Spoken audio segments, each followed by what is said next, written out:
Everyone leaves. He stays. Why did you summon me, Your Majesty?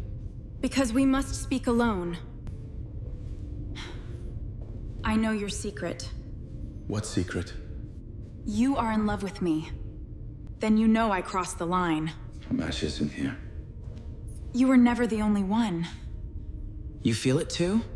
James Carver said 4 words in a dead language, and the most powerful diplomatic chamber in the known galaxy went completely still. He had been a translator for 3 months. He had been an intelligence asset for 12 years. He had been something else entirely, something he had not let himself name yet, for approximately 62 days. But right now, in this specific moment, he was the only person in the Hall of Accord who understood what Counselor Drev Koth had just tried to bury inside a standard administrative clause. So he said the word for it, in Old Velthai, the word that meant the second agreement hidden inside the first. The chamber went completely still. Drevkath's hands pressed flat against the table. The knuckles went faintly pale under the silver gray of his skin. For a species that trained every senior official from childhood to suppress their bioresonance output to nothing, to show nothing in their body that another person could read. That single detail was the equivalent of a shout. One of the 7 council members exhaled through his nose.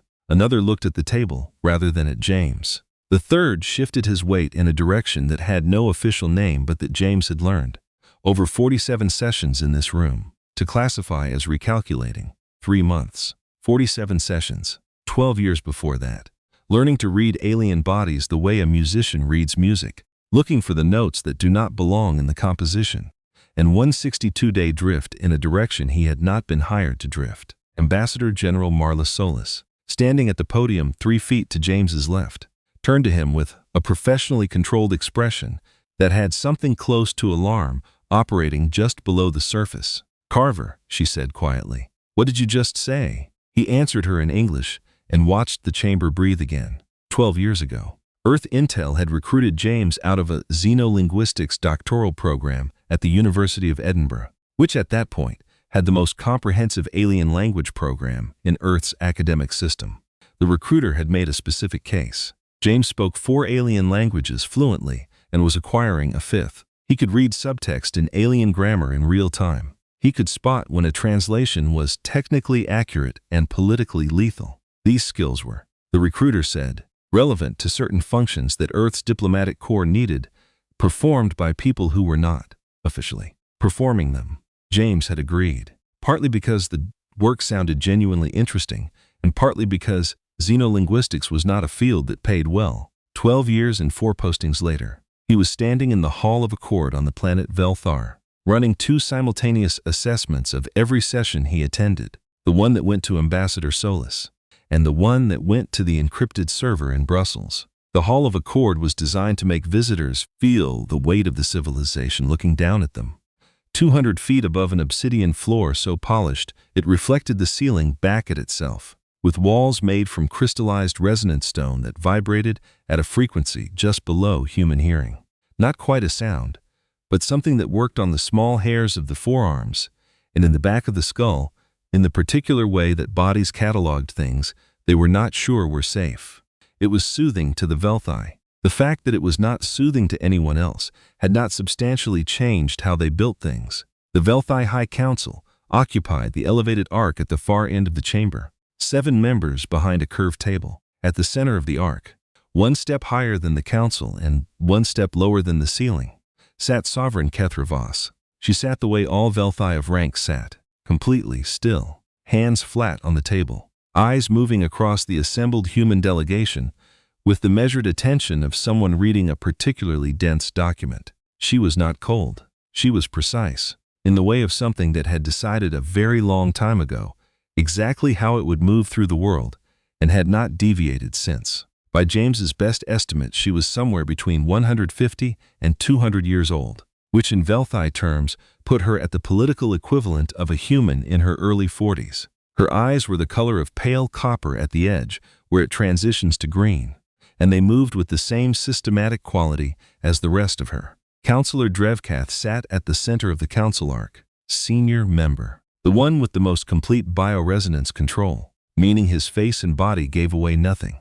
which was the Velthai equivalent of a perfect poker face applied to every sense a Velthai possessed simultaneously. He was the one who had introduced the resource integration clause, and he was the one whose hands had just gone pale when James said the old Velthai word for it. The resource integration clause was the core of the treaty currently being negotiated. On its face, it was a framework for economic cooperation between the Velthai Dominion and Earth's outer colonial territories. The outer colonies would provide agricultural and mineral output to the Dominion at rates set by the Dominion, and in return, the colonies would receive access to Velthai trade networks. James had spent 3 months translating this clause for Ambassador Solis and watching Solis argue for better terms, and the clause was unfavorable but manageable. Earth had been in worse agreements. The secondary provision was not manageable. Drevkoth had introduced it 20 minutes into today's session, sandwiched between an administrative timeline review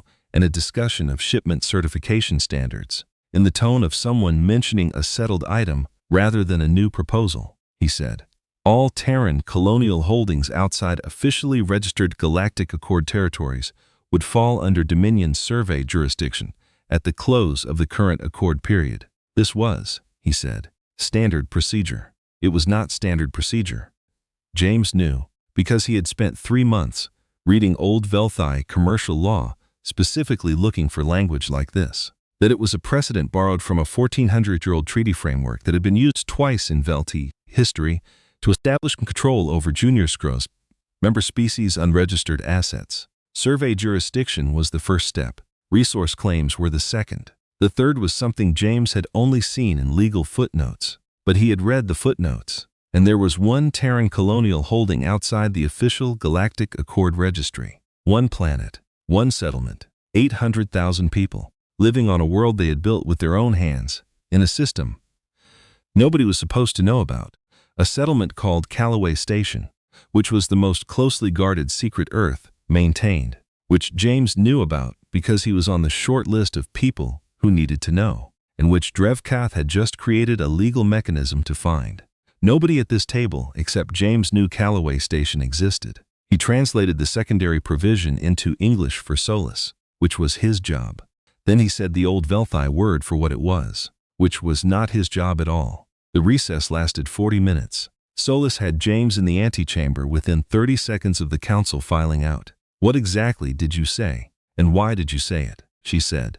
"Not a question," James explained. He explained the old Velthai commercial precedent, the survey jurisdiction chain, and what it would eventually mean for any unregistered Terran holdings the Dominion identified. He did not explain Callaway Station, because she did not have clearance and because he was not willing to blow that particular piece of intelligence in an antechamber on Velthar without authorization.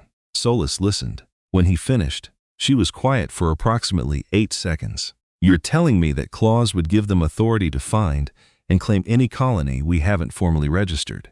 "Correct. Any colony." "Yes. And there are colonies Earth hasn't formally registered." "I'm not in a position to confirm or deny that," James said. Which was the answer that told her everything she needed to know about the answer. She looked at him for a long moment. "You used a legal term from a dead language on the floor of the highest diplomatic chamber in the known galaxy without running it through me first. There wasn't time to run it through you. There's always time. If I had asked you first, you would have told me to let it go, flag it in the report, and address it through official channels." "Yes," she said. "That is what I would have told you. And the clause would have been in the signed treaty by next week." She looked at him for another 5 seconds. Then she turned and walked back toward the chamber. Over her shoulder she said, "Do not improvise again without telling me what you're about to improvise." Then she went back into the session and argued the secondary provision into a temporary table so cleanly that the junior diplomats in the gallery called it a win. James watched the council members' postures during the tabling. None of them registered genuine concession. They registered plan modification. The provision had not been abandoned. It had been rerouted. That evening, James sat in his quarters in the Velthai Diplomatic Residential Complex and wrote his daily intelligence summary. He covered the secondary provision and its legal implications. He covered the tabling outcome and what it meant in terms of council strategy. He wrote 350 words of careful, thorough, accurate reporting. He did not write about saying the old Velthai word in the open chamber. He did not write about the sovereign turning her head in the moment before the recess was called and looking directly at him, not at the delegation, not at the podium. At him, he had been looking at her when she did it, because he had developed a habit, over 47 sessions in that room, of looking at her when things went unexpectedly sideways. Her face was the only one in the chamber that ever gave him real information, not about her emotional state, because her bioresonance control was so complete that James had a private theory she was not suppressing a state, but had simply reduced it to something below detectable threshold. But her eyes moved, and the way they moved told him what was happening in the room that the words alone did not. When he spoke the old Velthai word, her eyes had moved to Drevkoth. They had stayed there for 2 seconds. Then they had moved to James. With the quality of focused attention she gave to things that had moved outside her current parameters. 2 seconds. Then the recess was called and she was gone. He had omitted that from the report. He closed his summary and opened a personal file on his data terminal. A linguistic reference document he had been building since his first week, a xenolinguist's habit, not an Intel document. He scrolled to an entry he had made 6 weeks ago, after finding an old Velthai word in a pre-standardization cultural codex that had arrived in a diplomatic exchange packet and probably had not been meant for human eyes. The entry read, Velhan, Old Velthai, pre-standardization period. No direct modern equivalent. Appears in texts from the period immediately before the Great Purification as a term being deliberately deprecated from official use. Context suggests an emotional or relational state. The closest the modern Velthai language can approximate it takes 8 words and describes it as a destabilized bioresonance pattern. Cannot determine from available context whether the valence is positive or negative. Flag for further research. He read the entry twice. He thought about the word deprecated and what that meant for a civilization. Words did not simply stop being used. They were pushed out. The Velthai had not stopped using this word because the thing it described stopped existing. They had stopped using it because something had happened to the thing itself, and whatever that something was had been significant enough to require removing the word too, so that the next generation would not have a name for it. He did not know what that something was yet. He had a feeling he was going to find out. He added a line to the entry. Note, the term was not merely deprecated, it was expunged. The distinction between a word falling out of use and a word being systematically removed from an official linguistic register is the same as the distinction between a door rotting shut and a door being bricked over. One implies decay. The other implies something that needed to not be accessible. He closed the file and looked out the window at Velthar at night. Every building in the city was made from the same resonance stone as the Hall of Accord, and at night it caught the light of the twin moons and held it in a way that made the city look less like a collection of lit windows and more like something that had decided on collective luminescence and had been practicing it for 2,000 years.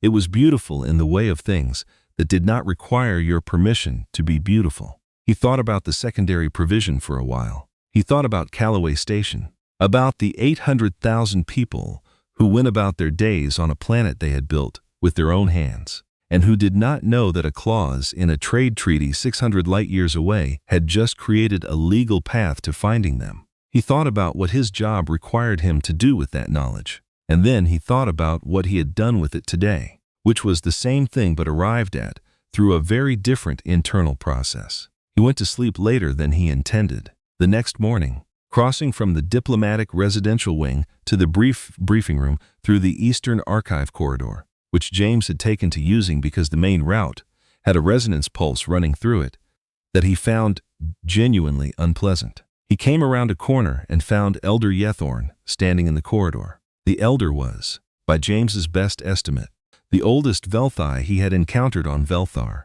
somewhere north of 250 years old, moving with the careful economy of a body that had learned to be extremely selective about what it drew energy for. He occupied a position in the sovereign ceremonial court that translated roughly as living archive, someone who had been present for so much of the civilization's history that their continued existence was itself a form of institutional memory. He sat in the gallery during council sessions, spoke rarely, was treated with elaborate deference by everyone, and had, as of this morning, been in the archive corridor every time James passed through it, which was 3 times. This morning, James was carrying his data terminal, which was open to his personal linguistic file. The linguistic file was open to the Velhan entry. Yethorn's eyes dropped to the screen. He looked at the entry for 2 full seconds. Then he looked at James, and something happened in his expression that was not quite a suppressed reaction. It was a reaction that got approximately 30% of the way to the surface before 3 centuries of practiced control pulled it back. It was, for a Velthai, an extraordinary display. He said something in a dialect so old James had only encountered it in texts and had not expected to hear spoken aloud. He caught roughly 1 word in 4, the 1 word he caught cleanly, because he had been looking for it in documents for weeks and had learned to recognize its sound pattern, was the old Velthai word for dangerous. Then the elder turned and walked back toward the archive entrance and was gone. James stood in the corridor for a moment. He added a note to his personal file. Yethorn reacted to the Velhan entry, not to me, or not primarily to me, to the word. He spoke in deep archaic old Velthai, 1 word retrievable, equivalent to dangerous. He has archive access through his court position. He has been in this corridor every time I pass through it in the morning. I do not think this is a coincidence. I think he has been waiting to see whether someone would look at what I am looking at. I think he has been waiting for a while. He paused before adding the last line. I think he is hoping I will keep looking. Over the following 3 weeks, the treaty timeline accelerated, and James filed 4 deviation reports. The first was a translation choice. During a resource allocation session, he had phrased a Velthai demand in a way that made it sound slightly more reasonable than a strictly literal translation would have. He had reported it the same day, because that was what you did, and Brussels had noted it and flagged it for monitoring. The second was an analytical document he had generated using 45 sessions of recorded observation, building a detailed profile of Kaithra Voss's decision-making patterns. The document had no official intel function. He had produced it on personal time. He reported it because the alternative was not reporting it, and not reporting it was a more significant problem than reporting it. The third was the Velhan entry in his personal file. He reported that he had found it, that he had been studying it, and that he believed it was significant to understanding the gap between pre-purification and post-purification Velthai culture. The fourth he did not file. The fourth was not a translation choice or an analytical document. The fourth was the accumulation of the first 3 and the thing underneath them, which was that his professional assessment of the situation and his personal experience of the situation had been running in increasingly divergent directions for approximately 6 weeks, and divergence of that kind was what the deviation protocol existed to catch, and he had not filed it because filing it would have required naming the direction of the divergence. He could not name the direction of the divergence without naming its object, and naming its object would have meant writing a report that contained, somewhere in its language, the specific fact that James Carver had developed feelings for the sovereign of the Velthai Dominion, which was not a report he was willing to write. He had learned 3 things about Kaithra Voss over 47 sessions in the Hall of Accord that his intel analysis never quite captured. The first was that she noticed everything and reacted to almost none of it, which was not the same as having no reaction. She cataloged, she stored, she returned to things in later sessions with a precision that suggested nothing she observed was ever actually set aside. The second was that when she disagreed with a council member's position, she did not say so. She asked questions, precise, technically neutral questions that arrived from a direction the council member had not anticipated, and that left the position sitting in the middle of the floor looking considerably less solid than it had before she started asking. James had watched her do this 9 times in 3 months, and had never once seen the council member recognize they were being dismantled until after it was over. The third thing was smaller. In week 4, there had been a session on human cultural practices. A junior member of the human delegation had tried to explain laughter. He had described the mechanics of it, the exhalation-compression response associated with surprise and incongruity, and the explanation had been accurate and completely inadequate. The sovereign had listened and then asked, in her precise clinical way, what laughter was for, not how it worked. What it was for. The junior diplomat had fumbled the answer.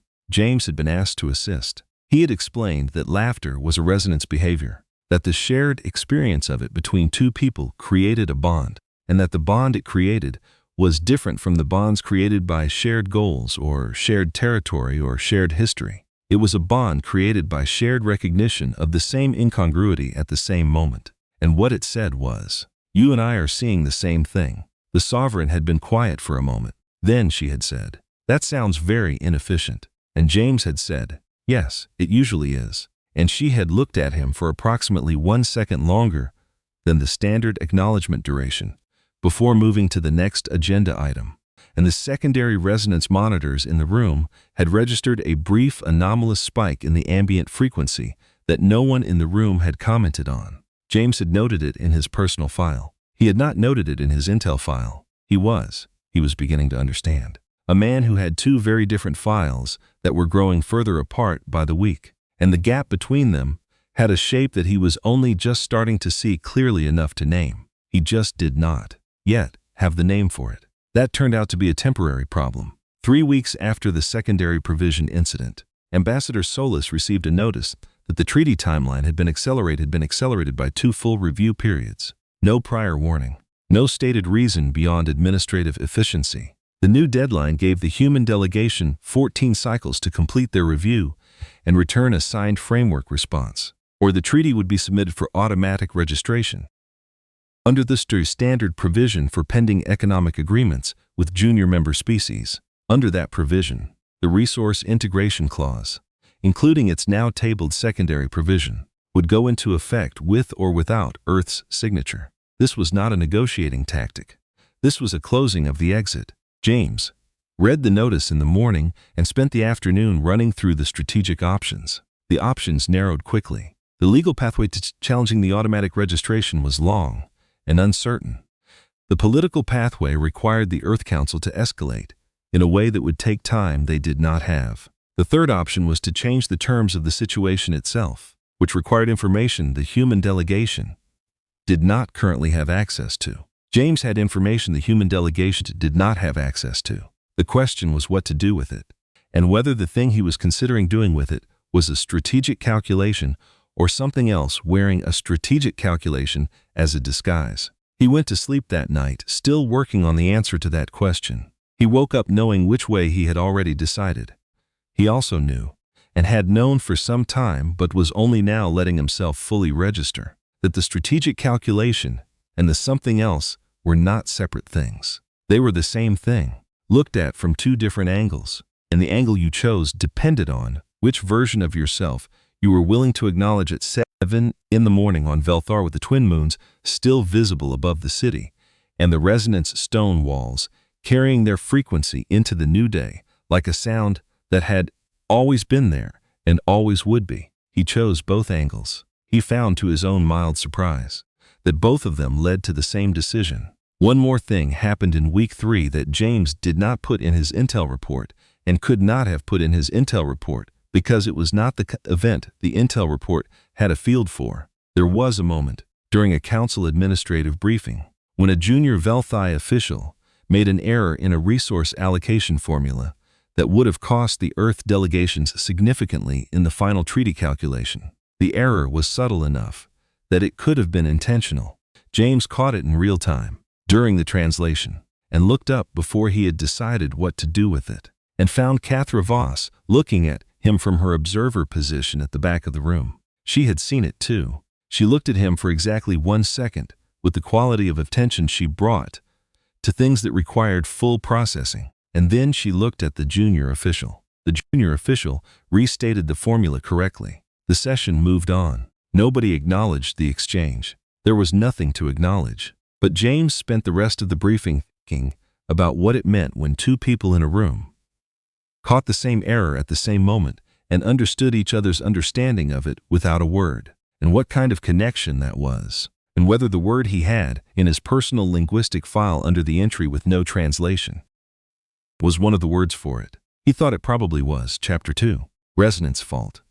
3 months of formal sessions in the Hall of Accord had taught James to read the room the way a skilled musician reads a score.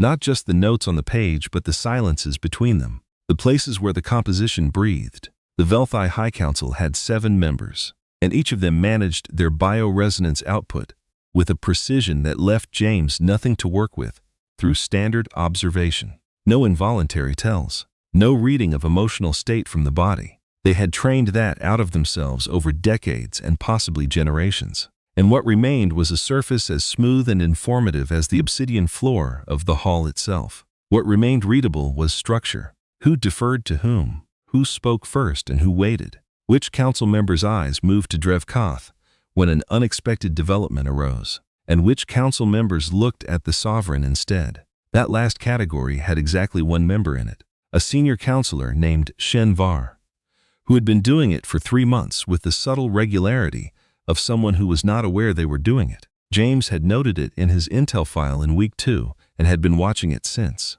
Shen Var's eyes. In every session where Drevkoth said something that should have been consultative but landed as settled, moved to Kathravos for approximately half a second before returning to the neutral resting position. It was the look of someone checking whether the authority in the room had noticed what they had noticed. Kathravos always had, and the way she received Shenvar's half-second look was with the quality of stillness that meant she was cataloging it, as she cataloged everything, in the systematic, ongoing archive of a mind that did not distinguish between relevant and irrelevant inputs until it understood why something was happening. She was, James had concluded by month 2, the most careful thinker he had ever observed in any diplomatic context. Not the most brilliant, though she was that too. The most careful, in the specific sense of someone who did not move until they understood the ground they were moving toward. She had made exactly one visible mistake in 3 months of observation, which was proposing the cultural exchange sessions before understanding what the sessions would reveal about the humans who attended them, and he was not entirely sure it was a mistake. The cultural exchange sessions were Kathravos's idea. She had proposed them in the first week of negotiations as a goodwill measure, and Ambassador General Solis had accepted them as the kind of low-cost diplomatic gesture that built goodwill without conceding anything substantive. In practice, they ran 90 minutes once a week in a smaller meeting room off the main administrative corridor, attended by James, 1 or 2 junior diplomats from the Earth delegation, and a rotating set of Velthai cultural staff who arrived with data displays and topic lists, and occasionally with physical reference texts, which was uncommon enough in Velthai practice that James noted it every time it happened. What the sessions were officially and what James found them useful for were 2 different things. Officially, the sessions were a cross-cultural information exchange. James had filed 7 intel reports drawing on cultural exchange content, and the reports were accurate. They were also incomplete in the way that a photograph of a room was incomplete, technically representing everything visible in the frame, while leaving out everything the photographer had chosen not to point the camera at. The 7 reports covered Velthai architectural philosophy, the history of resonance stone calibration as an engineering discipline, and the Velthai classification system for collective social events. They did not cover the session on human laughter, which had been the most informative single exchange of James's 3 months on Velthar and which had not appeared in any official document he had produced. The laughter session had started as a digression. A junior member of the human delegation had tried to explain the behavior in response to a Velthai cultural staff member's question, had described the biological mechanism correctly, and had completely failed to explain what laughter was for. Kathravos, who was usually present for these sessions at the observer level rather than the participant level, had turned from the edge of the room where she had been standing and said, "I understand the mechanism. What I do not understand is the function. What does this behavior accomplish that other social bonding behaviors do not?" James had been asked to assist with the explanation. He had thought about it for a moment, which was unusual, because most translation and explanation tasks did not require him to think. He had said, shared laughter was a resonance behavior. The shared experience of it between 2 people created a specific kind of bond, different from bonds created by shared goals, or shared history, or shared investment. It was a bond created by shared recognition of the same thing at the same moment, a momentary synchronization of 2 nervous systems seeing the same incongruity simultaneously. What it said, when it happened, was you and I are seeing the same thing, right now, at the same time. And that matters. Kethra Voss had been quiet for a moment that lasted slightly longer than her standard processing pauses. Then she had said, "That sounds very inefficient." James had said, "It is, usually." And she had looked at him for 1 second longer than the standard conversational acknowledgement duration before moving to the next topic. He had noted the exchange in his personal file, not in his intel file. He had understood, in that moment, that she was not asking about laughter as a curiosity. She was asking about it the way someone asked about a capability they had evidence of but no personal reference for. She was asking about a door she could see from the outside without knowing what it sounded like from within. And whatever was on the other side of that door was not something the current Velthi classification system had a category for, which meant it was something that had been there before the current classification system existed. He had filed the laughter session under things he knew without knowing what to do with them, and had moved on. 3 weeks after the secondary provision incident, the timeline acceleration notice arrived at 6 in the morning, and the cultural exchange session 2 days later did not have junior diplomats or cultural staff in it. James arrived at the usual room at the usual time and found 2 chairs and a low table and Sovereign Kethra Voss sitting in one of them, alone, with a data display positioned between the chairs. He sat in the other chair without asking whether he should, and waited to understand what this was. "I have been monitoring your bioresonance output for 23 days, she said, without preamble. The passive monitoring systems in the diplomatic residential complex and primary meeting spaces maintain continuous ambient resonance records as a standard environmental calibration function. I requested your specific tracking log 3 days after the session where you spoke Old Velthi in the Hall of Accord. I know those systems exist," James said. "The pattern in your output is anomalous." She turned the data display toward him. "It does not match the baseline profile for human diplomatic personnel operating in high-stress negotiation environments. It does not match the profiles associated with physical stress response, interpersonal conflict dynamics, or professional anxiety. It does not match any classification in the current Velthi bioresonance literature on human subjects." She paused. "I have spent 23 days reviewing that literature comprehensively. I have also reviewed the historical documentation going back approximately 400 years. No classification in the available record accounts for the combination of frequency, consistency, and specific location correlation I have observed in your data." James looked at the display. 23 days of his own bioresonance output, represented as a frequency tracking line, relatively stable across the standard range. Recurring spikes that were not random. He could see the pattern without her pointing it out. The spikes clustered around specific locations: the Hall of Accord, this meeting room, 2 corridors in the palace complex, the corridors where she walked. "I would like you to describe the anomaly in human terms," she said. He ran through his available options in the next 3 seconds. He could deflect. He could provide a technically accurate explanation that omitted the central fact. He could claim he did not know what was causing the pattern. All 3 options had the same problem. She was asking him this question in a room with ambient bioresonance monitoring. She had been tracking his output for 23 days. The moment he constructed something other than the truth, the tracking record would show it, he said. "The anomaly is associated with a specific stimulus in my environment. The stimulus is not the professional context, not the treaty negotiations, not a general stress response. It is a person." She did not ask which person. She looked at the location correlation on the display for a moment. Then she looked at him. The quality of attention she gave the look was the full focus quality she reserved from this required her complete processing capacity. And James held it without flinching, because flinching was not something he had the option of doing. "The High Council maintains a literature on human bioresonance patterns in diplomatic contexts," she said. "The literature extends back 400 years and categorizes observed human emotional output by type, context, and strategic function. The category most relevant to what I have been observing in your data is designated social resonance manipulation. It is a documented intelligence technique in which an agent deliberately generates bioresonance patterns associated with attachment states in order to disrupt the analytical function of a target and encourage information disclosure. It is listed as one of the primary techniques used by human intelligence assets in high-value diplomatic placements." She paused. "The Council will almost certainly use this categorization When they learn, I have been tracking your output, James said. That is my guess as well. However, she said. And something in the way she said it created a very specific kind of silence. The social resonance manipulation technique has a documented decay signature. The pattern cannot be sustained at consistent amplitude beyond approximately 10 days without the secondary physiological effects of the performance becoming detectable in the broader resonance data. Maintained performances degrade. The monitoring system can identify the degradation within its margin of error. She looked at him directly. Your pattern has not degraded.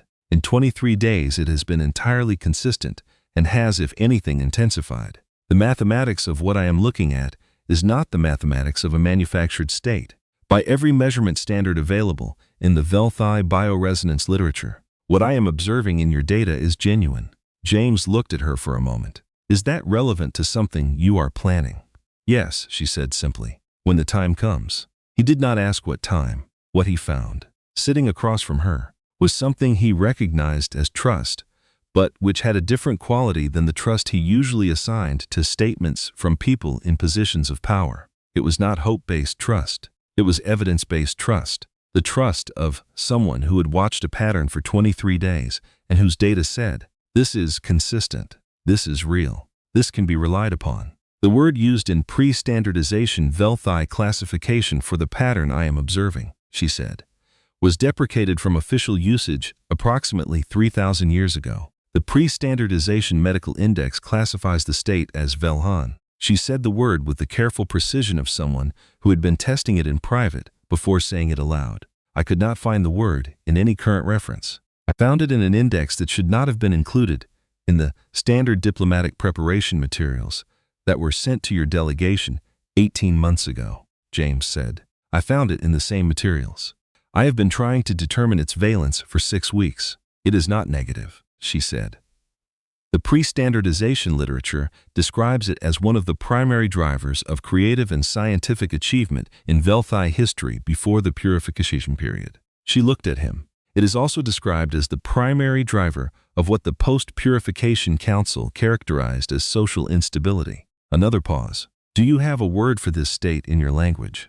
We call it love, he said. The room was quiet in a way that had a specific texture. The texture of something having arrived in a space that had been waiting for it without knowing it was waiting. James heard the ambient frequency of the room shift slightly, not dramatically, not alarmingly, but measurably, in a direction that was different from the frequencies the room had been carrying before. He noticed it. The monitoring system would notice it too. He was beyond the point of caring about what the monitoring system noticed. She looked at the pre-standardization text she had brought, which was open to a marked page on the table. She looked at James. Then she pulled a fresh strip of material paper from the case beside her chair and, in the same careful way she did everything, wrote the word Velhan on it and placed it between them on the table. I want to understand what was removed, she said. I have been reading the available record for 3 days, and the record does not explain why a state that drove scientific achievement and creative output would be systematically eliminated from an entire civilization. The rationale given is social stability. I do not find that a sufficient explanation for what would have been required to accomplish this at a population level. She looked at him. I believe there is a record that explains it. I believe that record is sealed, James said. I think you're right.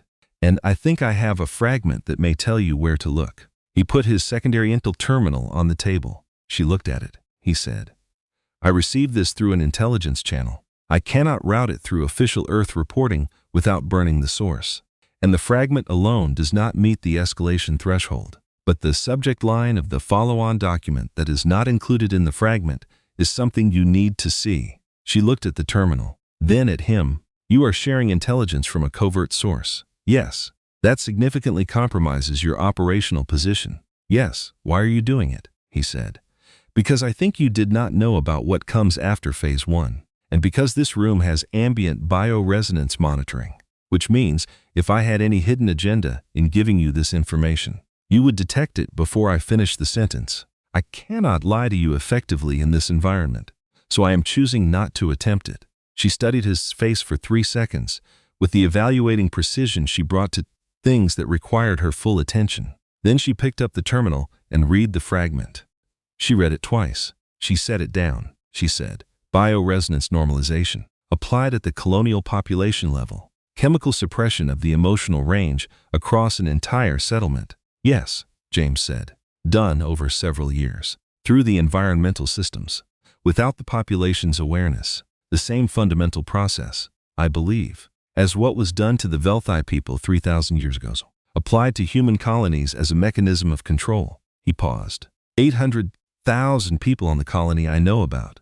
Likely more in the other unregistered settlements they intend to find using the secondary provision. The room was very quiet. Cathra Voss looked at the terminal, then at the words she had written on the material paper, then at James. Come to my private residence at the first sounding of the 7th cycle tonight, she said, alone. Do not mention this to Ambassador Solus. He said yes. He walked back to his quarters through the Eastern Archive corridor. Elder Yethorn was in the corridor, as he had been 3 times before. The old Velthi looked at James for 2 full seconds, long enough for James to see the evaluation in it. The same quality of assessment that Cathra Voss applied to things that required her full processing capacity, scaled down by 300 years and distilled into something quieter and more certain. Then Yethorn nodded once, a small, deliberate motion that carried in it something James could not precisely name, but that felt, in the building-wide silence of the resonant stone corridor, like the specific sound of a door that has been closed for a very long time beginning to open.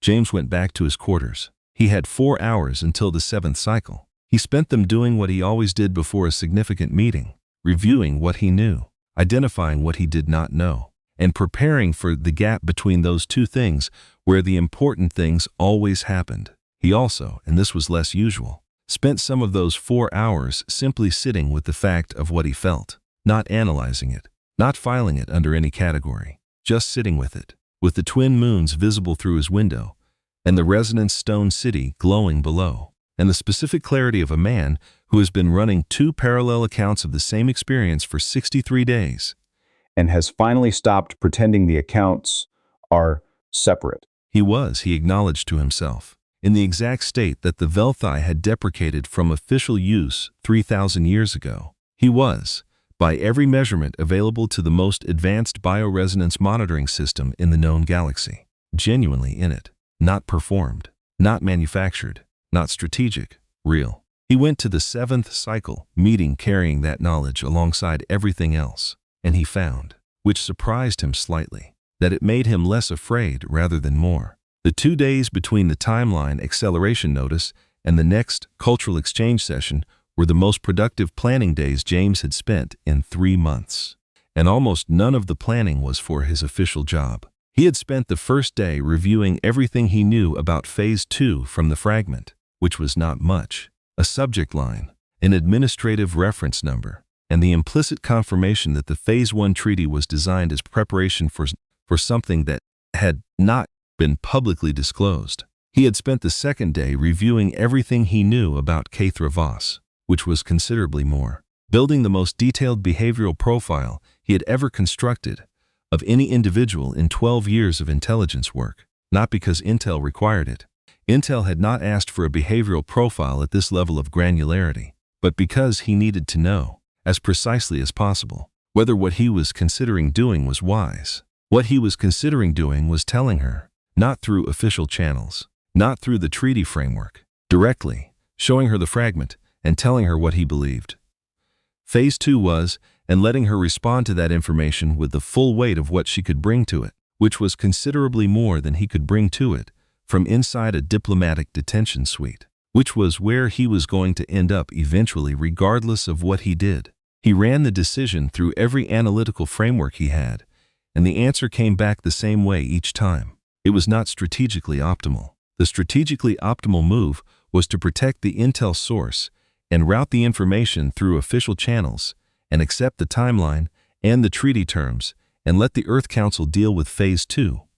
From a position of officially knowing about it, the strategically optimal move would not stop Phase 2.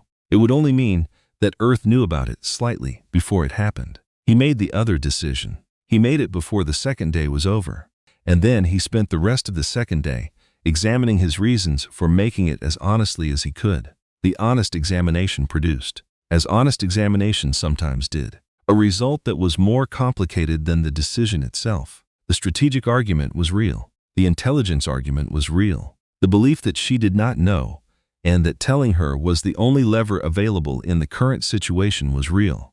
And underneath all of those real things was another real thing, which was that he had been in a room with her approximately 6 weeks ago when she asked what laughter was for, and he had explained it. And she had looked at him for 1 second longer than the standard conversational acknowledgement duration.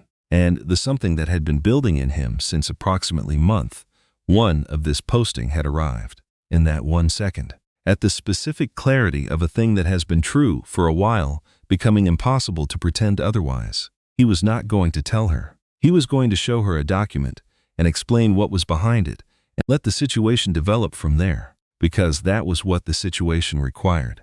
But the reason he was doing it was not purely strategic, and he was done pretending it was, at least to himself. In the privacy of his own quarters, with the twin moons above the resonant stone city, and no monitoring system in the world capable of accessing what a person was thinking rather than feeling.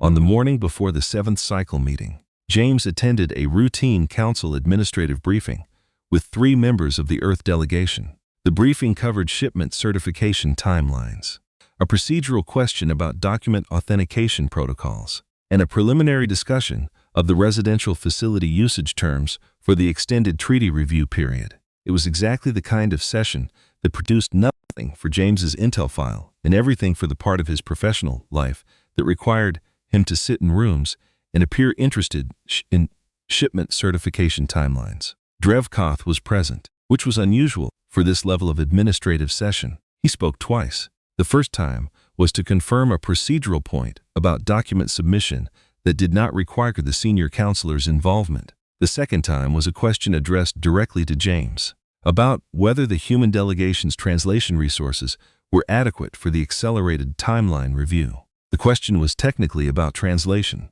The subtext was something else. James answered the question accurately and watched Drevkoth receive the answer with the expression of someone ticking a box in an internal checklist. He understood, walking out of the briefing, that Drevkoth had already planned whatever was going to happen next.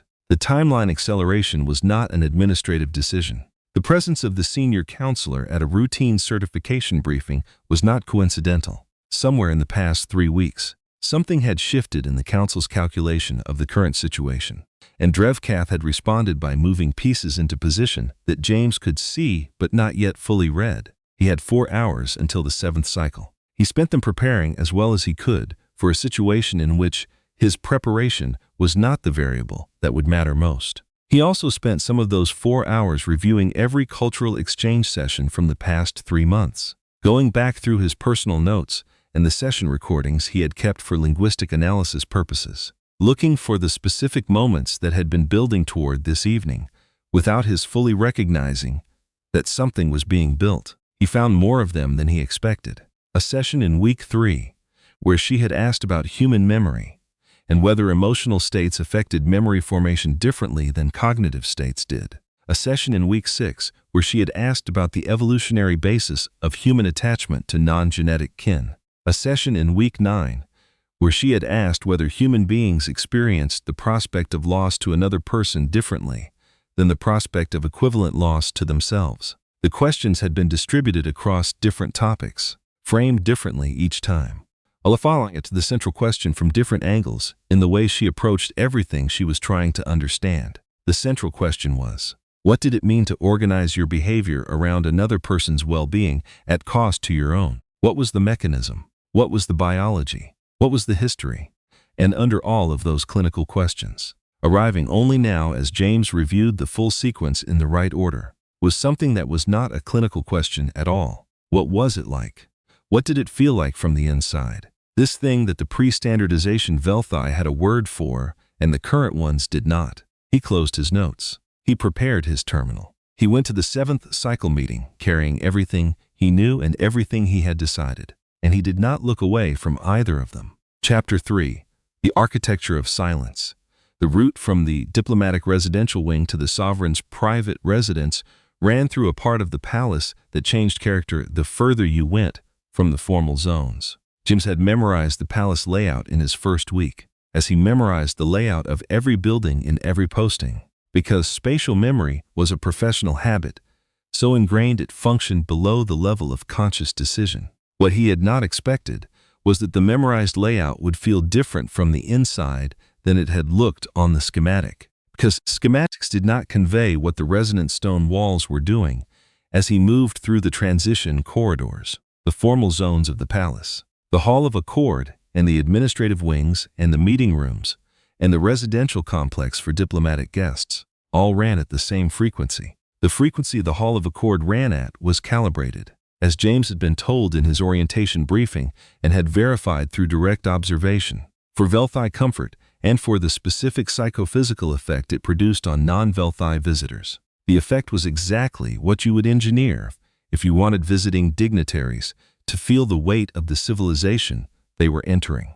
The private residence wing was calibrated differently. The frequency was lower and slower, and what it produced was not the prickling, skin and skull effect of the formal zones. It produced something James could only describe as warmth, which was inaccurate because the stone was not warm and the temperature in the corridor was precisely controlled and unchanged from the rest of the building. But something in the frequency acted on him in a way that resembled warmth in its effect, a settling of the nervous system rather than an activation of it, and he walked through it for 3 corridors before he allowed himself to consider what it meant that someone had calibrated this wing's resonance stone to produce that specific effect. He stood at the residence door, one guard, no weapon drawn, standing at ease. James gave his name. The door opened. She was alone in a room that was, in almost every measurable way, the opposite of the Hall of Accord, smaller, with curved walls rather than right angles.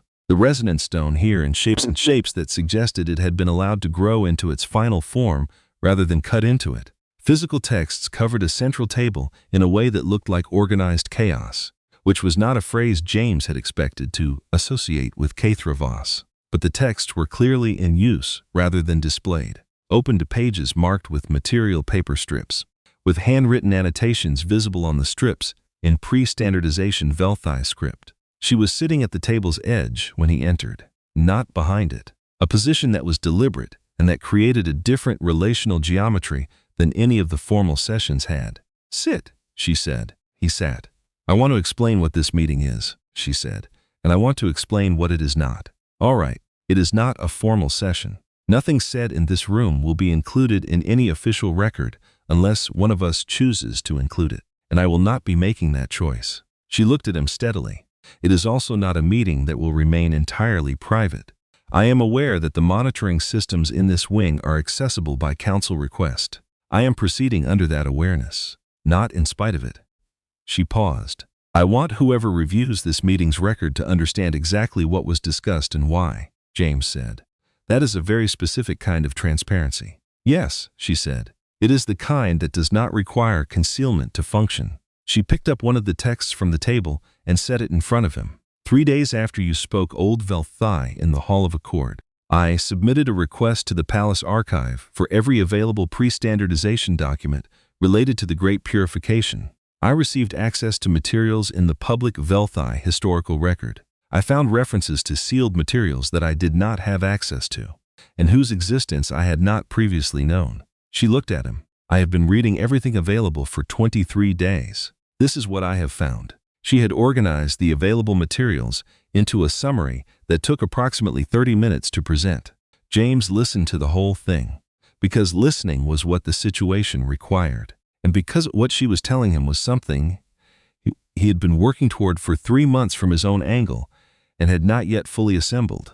The Great Purification had taken place approximately 3,000 years ago. The official Velthi historical record described it as a period of social stabilization, during which the High Council of that era had addressed the widespread issue of resonance-based social conflict by implementing what the record called resonance harmonization protocols. The record described the protocols as voluntary, widely supported, and medically supervised. It described the outcome as a period of reduced social conflict and increased collective productivity, beginning within 1 generation and continuing to the present day. What the pre-standardization documents available in the public record described was different in almost every particular. The resonance-based social conflict had been real. The instability had been real. But the protocols were not voluntary. And the available documentation suggested the population affected had not been informed of the protocol's nature until after they had already been implemented through the environmental systems. The available documentation was incomplete because the documents themselves noted a systematic removal of contradicting records had been part of the implementation process. There are sealed materials, Kathra Voss said. They are sealed under sovereign override authority, which means they are accessible by my request, but the access will be flagged immediately to the Council.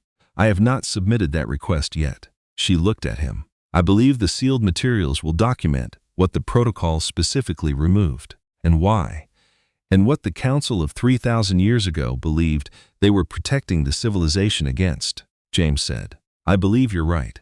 And I believe the Phase 2 document that is referenced in the fragment I gave you will tell you what the current Council believes they are protecting the civilization against now. With the same methods. She was quiet for a moment. You said, in the cultural exchange session, that the word for what you are experiencing is love. Yes.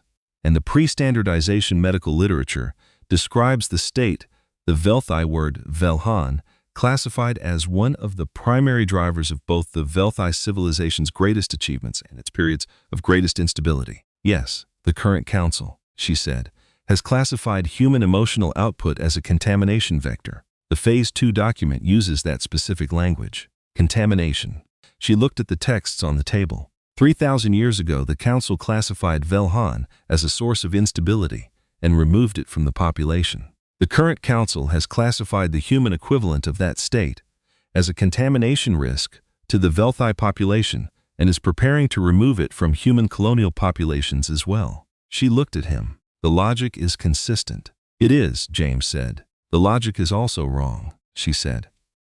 But I do not yet have evidence sufficient to demonstrate why it is wrong in a context that the Council will be required to acknowledge. She paused. The sealed archive will contain that evidence. If I access it, the Council will know within minutes.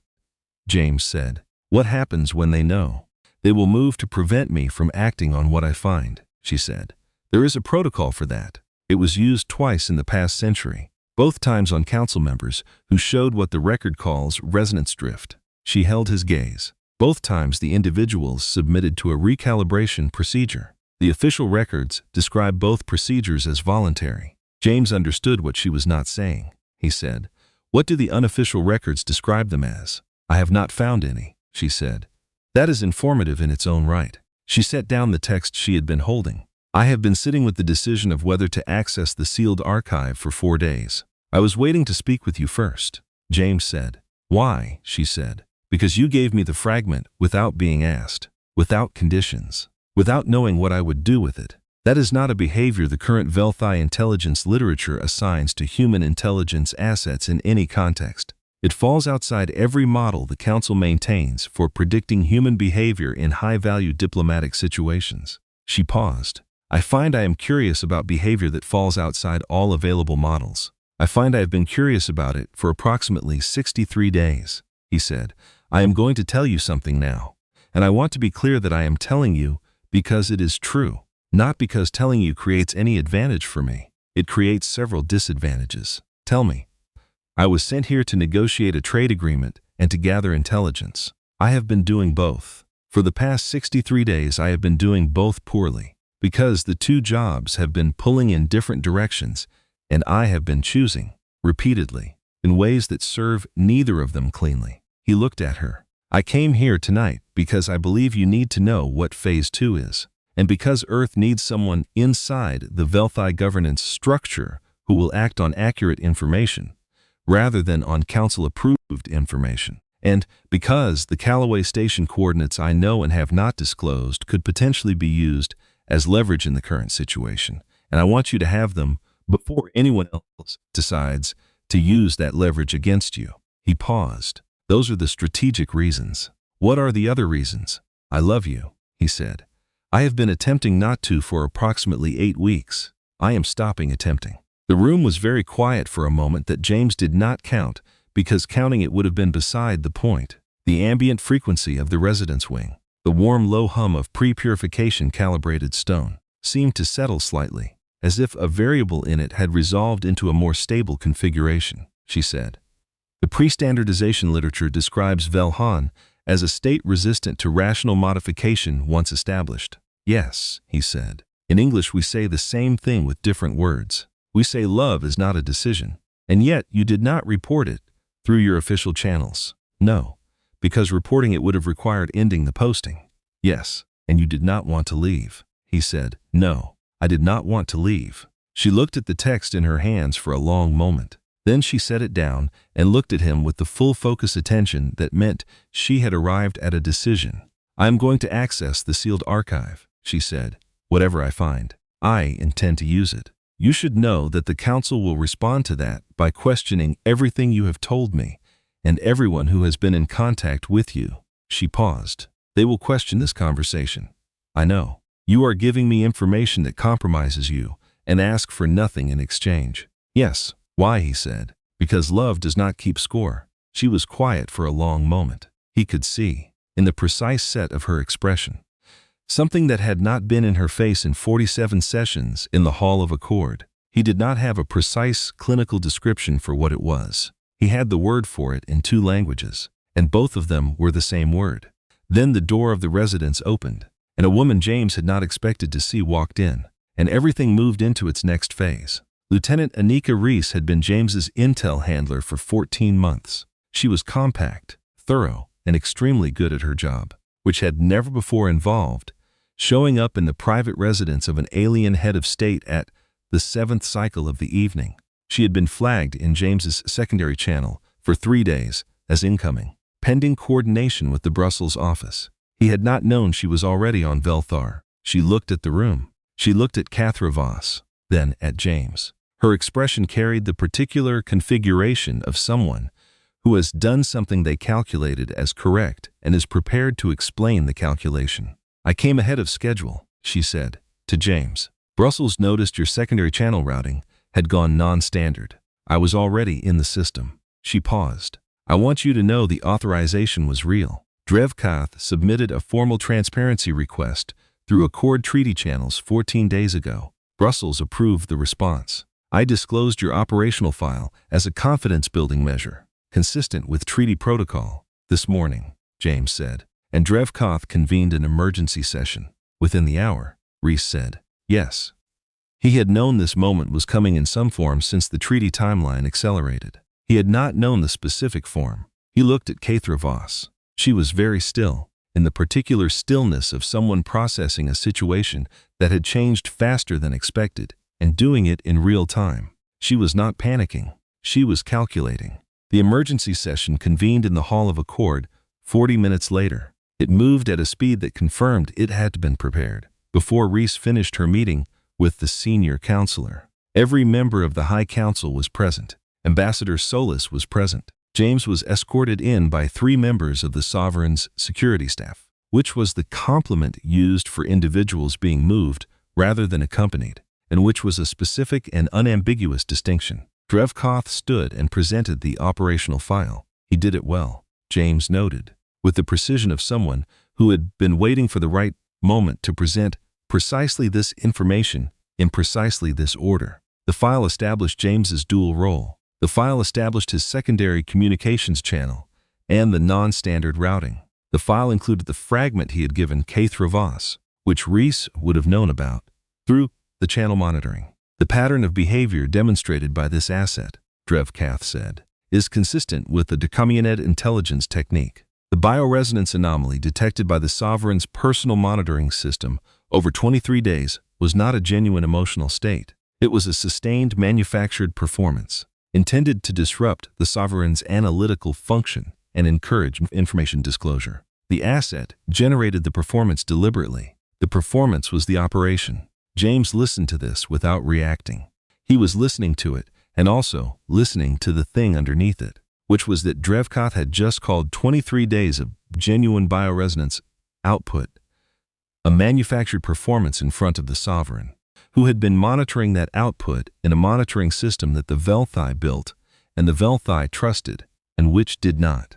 according to 400 years of Velthi bioresonance literature, fail to distinguish genuine from manufactured states over a sustained period. He did not say this. He let Drevkoth present the file. He was placed in diplomatic detention. The session closed. As James was being escorted toward the side exit of the Hall of Accord, Cathra Voss was gathering her materials from the council ark. She had not spoken during the session. She had listened with the full focus attention she brought to things she was filing for later use. James stopped at the exit. The guards on either side of him waited, he said, in standard Velthi astronomical notation. A set of 8 coordinates. He let the numbers be precise and complete. Then he said, 800,000 people live at those coordinates. It is the last unregistered Terran colony. If you want to use that information against us, you can. I am telling you because I came to your residence nets tonight for the reasons I told you I came for. And the one thing a spy knows not to do is give away the most valuable thing he has with nothing in exchange and no conditions attached. He looked at her. I am doing that now. The guards completed their movement and the door closed. And the last thing James saw of the Hall of Accord was Cathra Voss standing very still beside her chair, no longer moving toward the exit, holding one of the pre-standardization texts in one hand and looking at the space he had just occupied with the quality of attention she gave to things that had moved her parameters in a direction she had not yet fully mapped. The private residence of Sovereign Cathra Voss occupied a wing of the palace that most human visitors to Velthar never entered. The physical texts spread across her table had, James noticed as he settled into the chair across from her, all come from the same archive section, the pre-standardization historical holdings. The records from before the Great Purification had reshaped the Velthi civilization into the version that had expanded across 14 galactic territories and built the Hall of Accord and developed resonance stone calibration to a precision no other civilization had matched. They were old enough that the binding materials had a particular quality to them, not fragile exactly, but deliberate, as if whoever had preserved them had understood that what they contained was the kind of thing that would need to survive something. She asked him 21 questions over the course of the meeting before the door opened. He answered all 21 accurately, because he had made a decision about what kind of honesty this situation required, and he was applying it consistently. She asked, was the state she had observed in his bioresonance data associated primarily with the professional context of the posting, or had it developed independently of professional obligation? He said, independently. It had existed before he had any strategic use for it, and it would exist if he were removed from the posting. Which was going to happen? She asked. Was the state volitional? He said.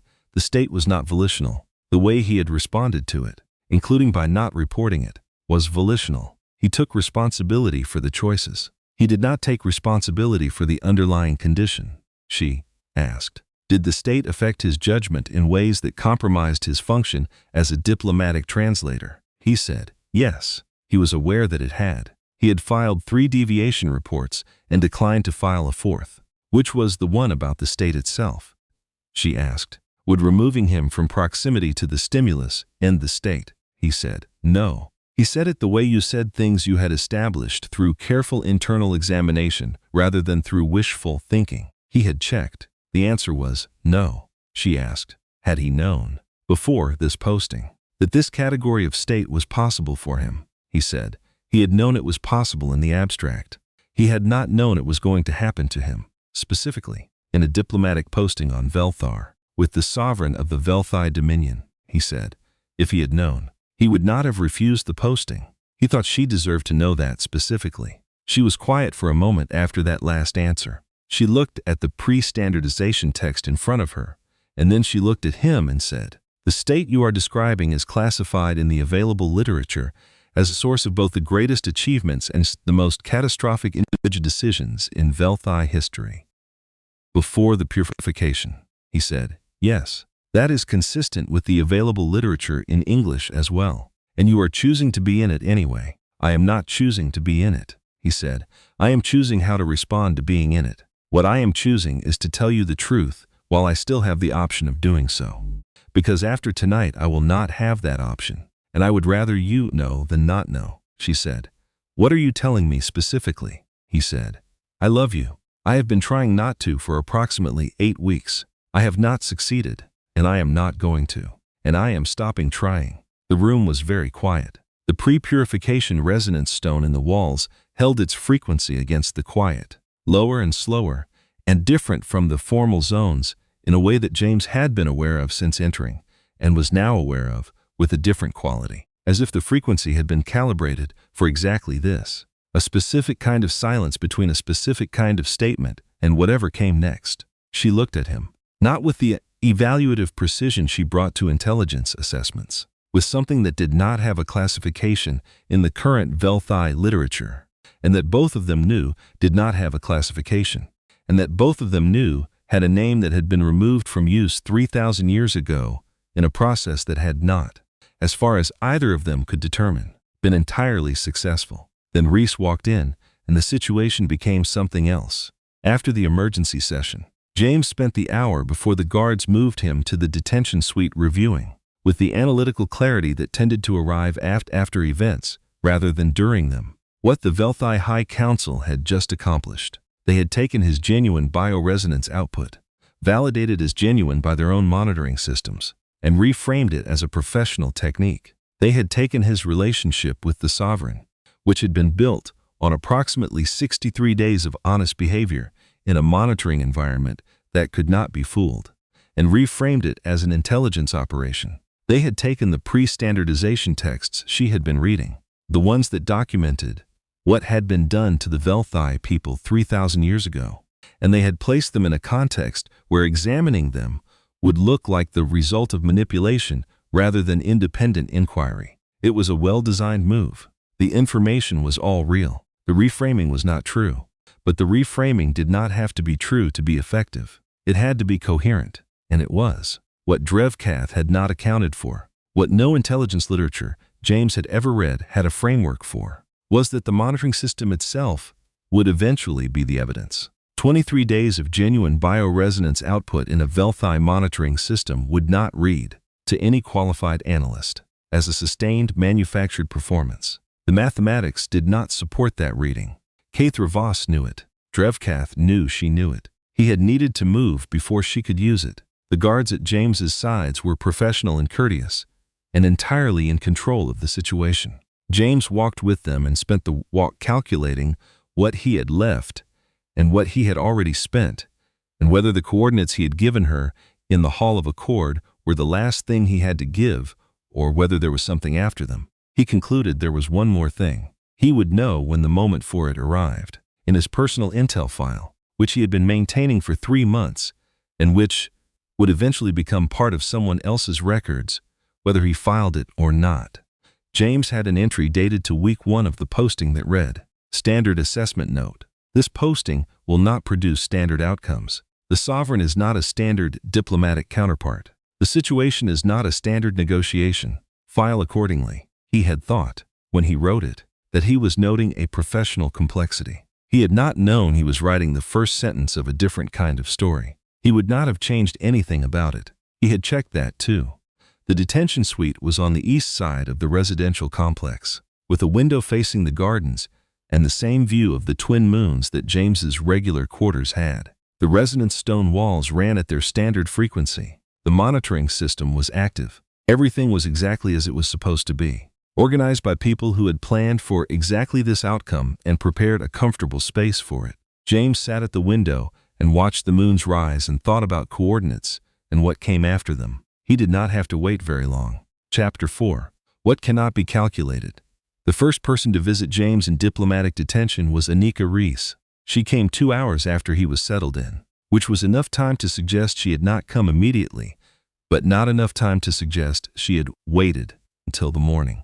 She sat in the chair the guards had placed across the room from the bed, the one furthest from the window, and she looked at him the way that people who had made decisions they believed in looked at the people those decisions had affected, with conviction and with something that was not quite guilt, but was adjacent to it. The authorization was real, she said. The Accord Treaty framework allows transparency disclosures between negotiating parties when a senior council member requests it. Drevkath submitted the request through proper channels 14 days ago. Brussels reviewed it for 10 days and approved it. I executed the approved disclosure. She paused. I want you to understand that I did not freelance this. I know, James said. You followed the procedure correctly. The procedure produced this outcome. Both of those things are true. I didn't know about the private meeting. I know that too. She looked at him for a moment. James, were you actually in love with the Sovereign? Not operationally. Genuinely, he said.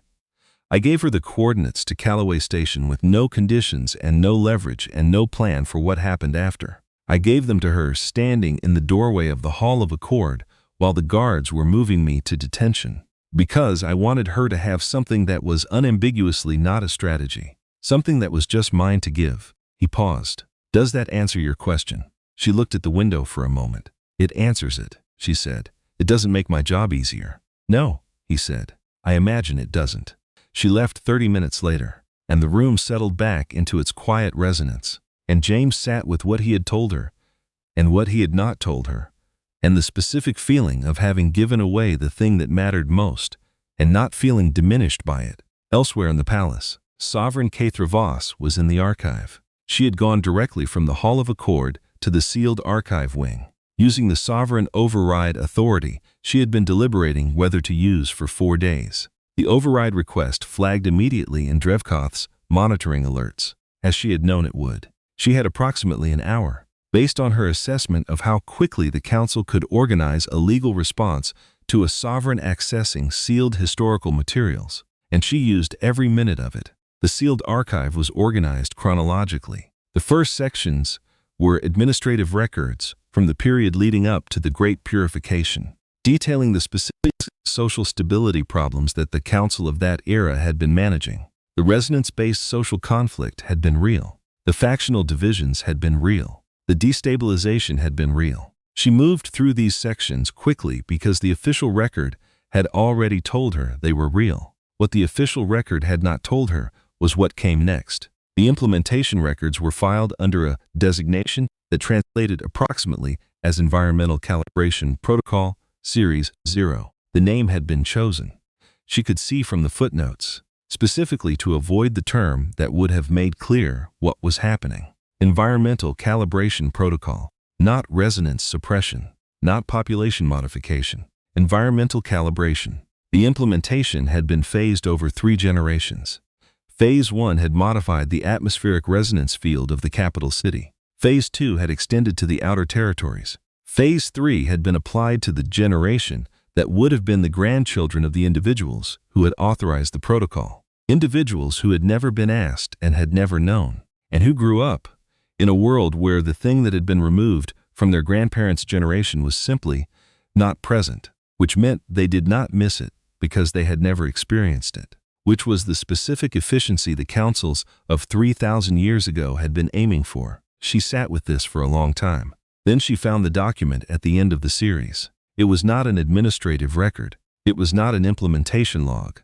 It was 1 page, filed under a document identification number that did not appear in the series index, accessible only to someone with sovereign override authority who scrolled past the point where the system presented the series as complete. It was, she understood, meant to be found, but only by someone looking hard enough to find it. The archivist's name was Yethvel Orn. The document was dated to the final day of the archive sealing.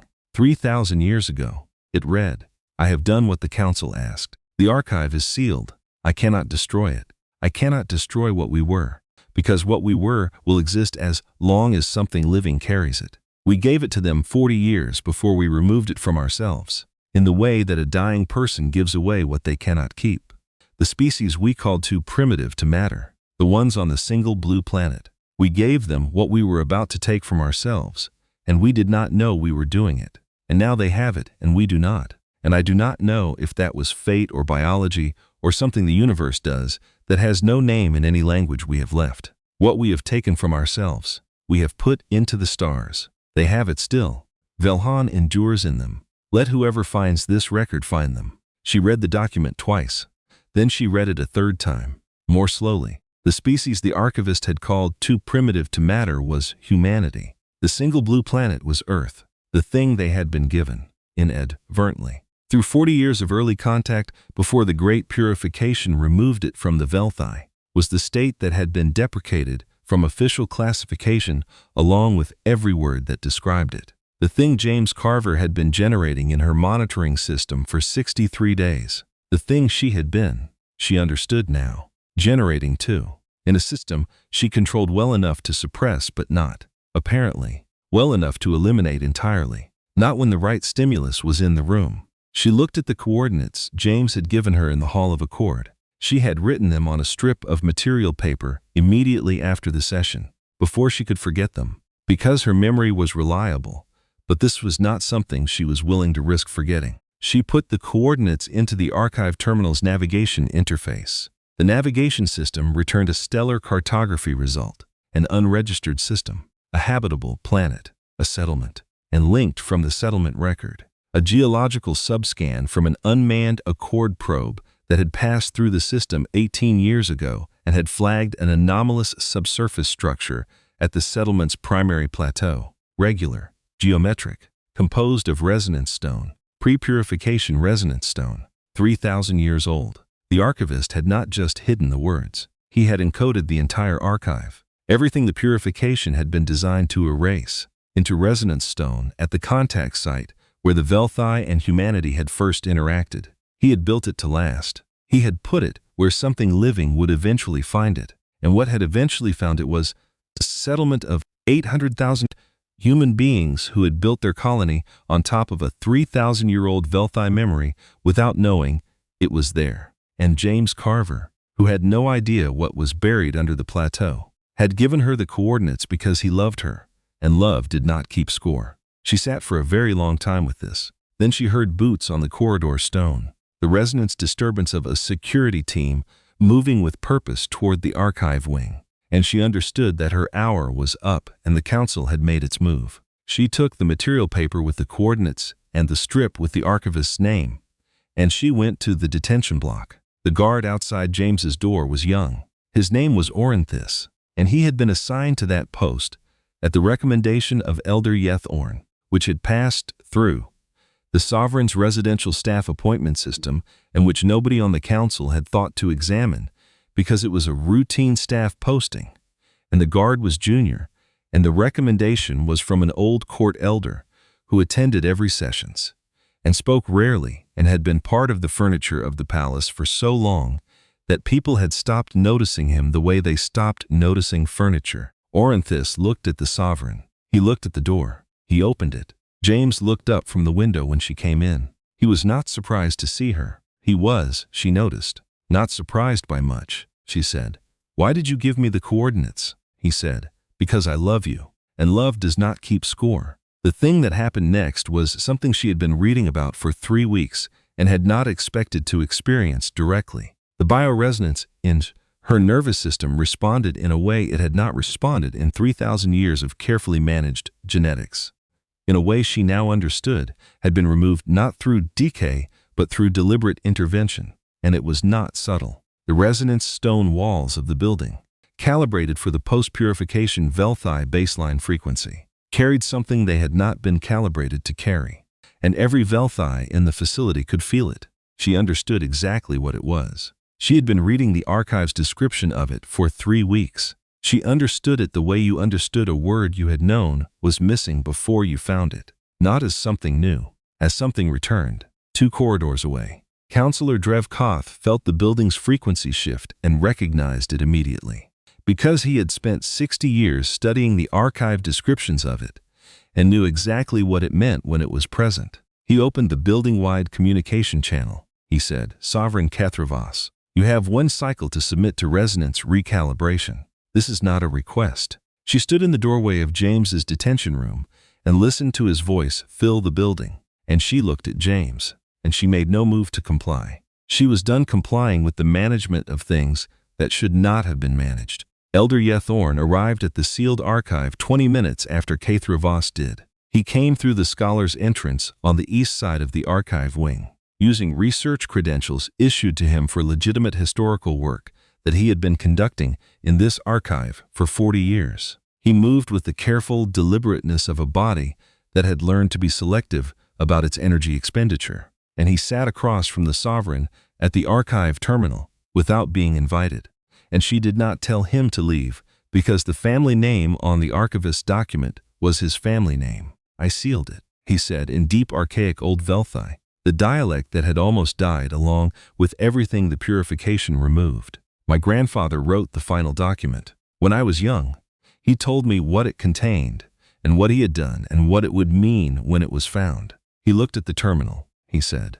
When a sovereign comes who still has enough resonance left to read what is inside it, show them. I have been in this archive for 40 years, and outside it, waiting. She looked at him. You assigned your great-nephew to the guard post outside the detention room.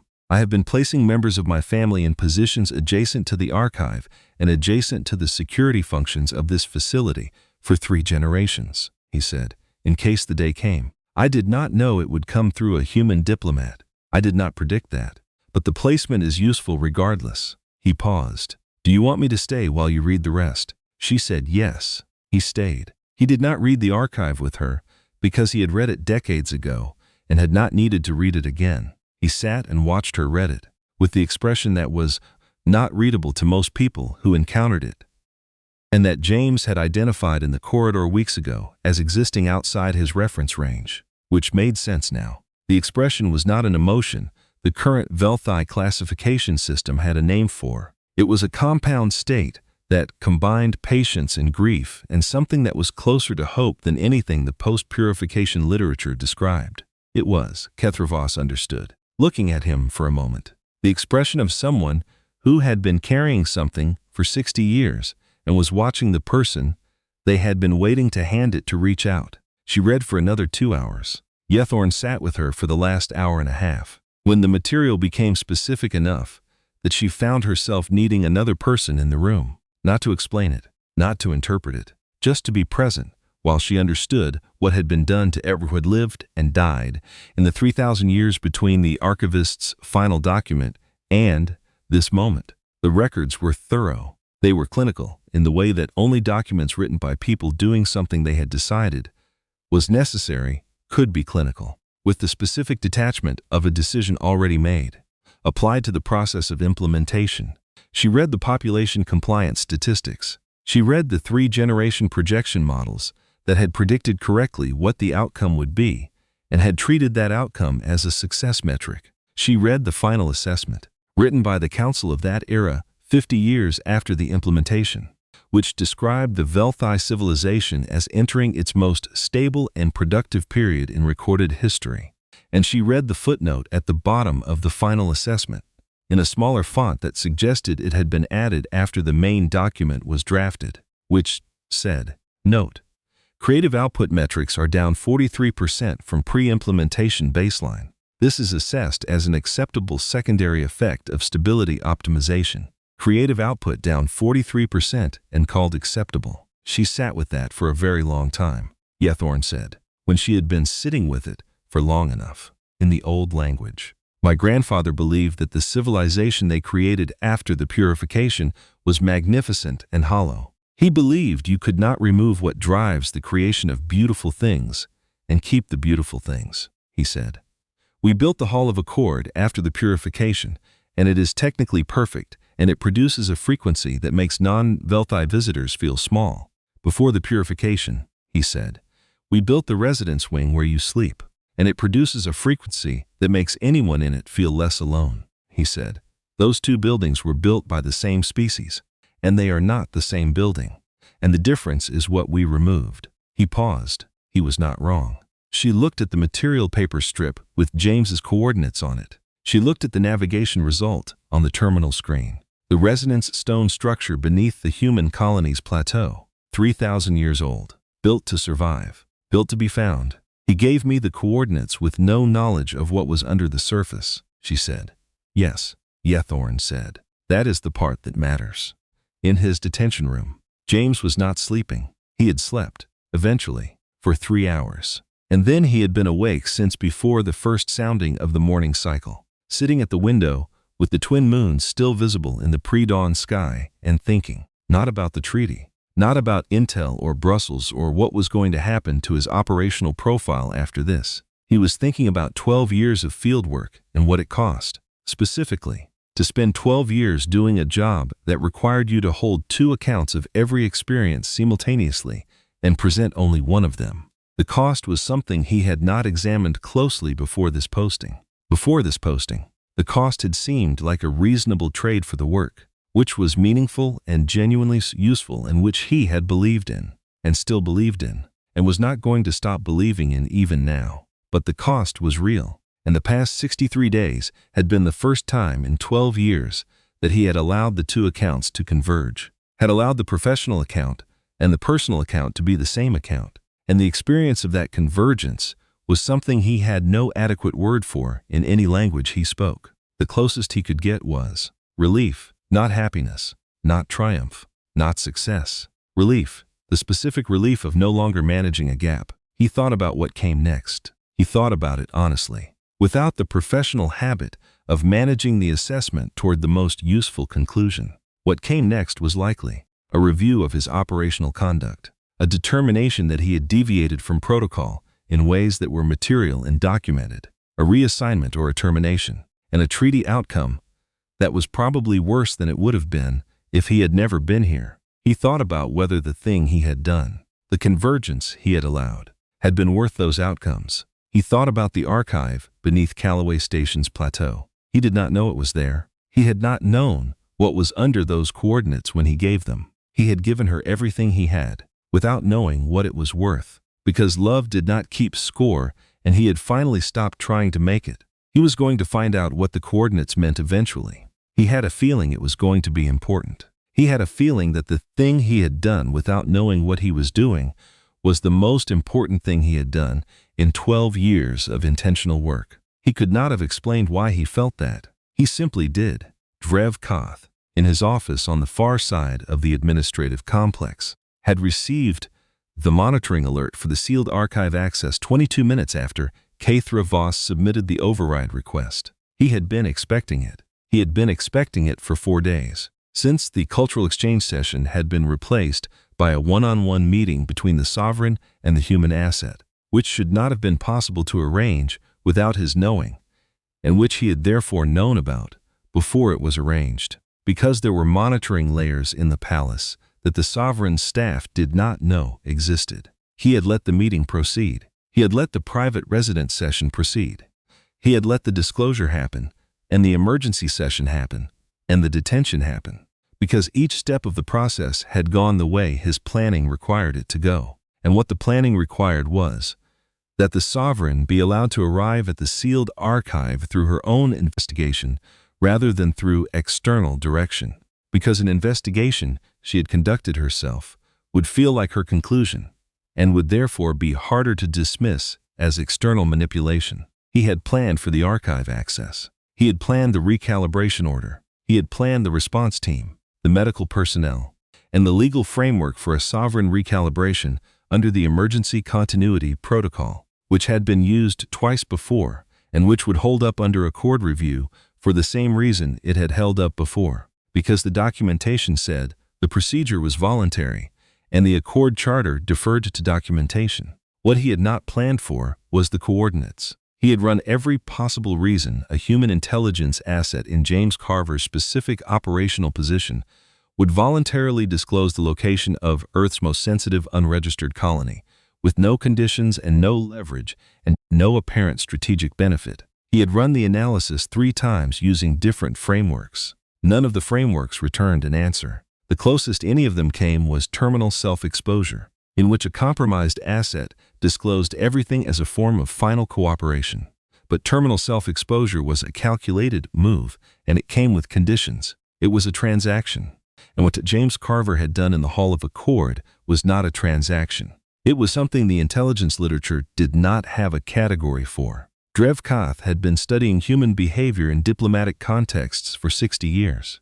He had 300 years of Velthi documentation on human diplomatic operations. He had built his entire career on the principle that human beings were entirely predictable if you understood which variables drove their decisions: self-interest, group interest, strategic positioning, fear, and occasionally principle when the principle was being observed. He had never in 60 years encountered a human who was not driven by at least one of those variables in any given moment. James Carver had given away the most valuable strategic asset Earth possessed to a foreign head of state, in a hallway, while being escorted to detention, with no apparent calculation at all. This was, Drevkoth had concluded after running the analysis 3 times, the most dangerous thing any human had ever done in the Velthi Dominion. Not dangerous in the conventional sense, dangerous in the sense of something that his model could not explain. And things his model could not explain were the only things he had ever found genuinely threatening in 60 years of building models. He had issued the recalibration order. He had organized the response team. He had done everything the protocol required. He was still thinking about those coordinates when the building's ambient resonance shifted, carrying a frequency he had read about in sealed documents and studied in clinical terms and never expected to feel in an active monitoring system. And for 1 second before he reached for the communication channel, he thought, so that is what it is. Then he opened the channel and gave the order, because that was what the protocol required. And because 60 years of defending a 3,000-year-old decision was not something you abandoned for 1 second of recognition. The thing Drevkoth's model had never contained was not love. The model contained love as a category, under social bonding behaviors, with a full set of predicted consequences. What it did not contain was the specific behavior of giving away your most valuable asset, with no conditions as an expression of that state. The model said, love causes protective behaviors, attachment behaviors, risk-taking behaviors in defense of the loved object. The model said, love is a driver of decisions that are calculated to benefit the loved object. The model said, love is still a calculation. What James Carver had done was not a calculation. It was a demonstration. It was him showing her, with the only proof that could not be faked by any intelligence technique the Velthi had documented in 400 years of study, that what he had said was true, not argued, not claimed, shown. The model had no category for that. It returned null. Drevkoth was running it for the 4th time when the frequency shifted and the building hummed with something it had not been designed to carry. And somewhere in the detention block, in a room with a view of twin moons and resonant stone walls and 1 window facing east, a human intelligence asset who had given everything away for nothing sat looking at the sky and felt, in the specific and uncategorizable way of a person who has done the right thing in full knowledge of what it would cost, completely at peace. The 1 cycle Drevkoth had given the sovereign was not a gesture of patience. It was a calculation of how long it would take to organize the necessary personnel and to ensure the legal framework was documented before the action was taken, which was approximately 40 minutes by his estimate. And the 1 cycle announcement was meant to give anyone observing the subsequent events the impression that a warning had been given and ignored, rather than that a warning had been timed to expire before the subject could effectively respond. He had planned all of this. He had planned it carefully and well, over 60 years of managing the outcomes of a decision that had been made 3,000 years before him by people he had been trained to respect as the founders of the civilization's stability. The one thing he had not planned for was the human standing in the detention room, listening to the announcement through the building-wide communication system, who was doing nothing, which was itself a kind of answer to the question Drevkoth's model could not resolve. Because the correct response to a 1 cycle warning in a detention room for an intelligence asset with 12 years of field experience and a working understanding of Velthi security protocols was to assess the exits, evaluate the options, and make a contingency plan. James Carver was doing none of those things. He was looking at the window. He was, by every reading the monitoring system could produce, entirely calm. The monitoring system did not know what to do with entirely calm. It kept looking. Chapter 5, The Price of Being Human. Kathra Voss walked out of the detention block at a pace that was not hurried, because hurrying would have been a form of response to Drevkoth's announcement that she was not willing to give him. She walked at her standard pace, which was the pace of someone who had decided where they were going and needed no additional momentum to get there. She went to the Hall of Accord. She activated the assembly summons using sovereign authority, the kind that required immediate response from all council members and could not be procedurally challenged for the first 15 minutes of the resulting session. She sent a signal to the Galactic Accord observer currently on Velthar, Oveth Dres of the Gar-Selen, a species 10,000 years in the Accord, whose presence at the treaty proceedings gave Fium's formal standing to receive and record any complaint submitted by a signatory or prospective signatory. She included in that signal 2 words that had a specific legal meaning in the Accord Charter: formal complaint. She had, in the 40 minutes she was waiting for the hall to fill, also sent a message to Orinthus at the detention block, which was delivered through the residential staff communication channel that Yeth Orn had established for exactly this purpose over the course of 18 months of careful groundwork. The message was 4 words. The first 2 were an instruction. The last 2 were a name. Orinthus opened the detention room door 18 minutes after the message arrived. He said, in English he had been practicing for 6 months. Go, the hall. Now, James went. He had memorized the facility layout in his first week. 4 corridors and 1 staircase. He knew the routes. He used the one that came out at the side entrance of the Hall of Accord, which was not the entrance the guards would be watching when their attention was on the main floor, and he pushed through it. At the moment, the side entrance would most usefully put him between the broadcast terminal and the people moving toward it. The Hall of Accord had been designed to make visitors feel the weight of a civilization. James had been in it 47 times and was familiar with that weight. He ran toward the broadcast terminal, and the weight did not slow him down.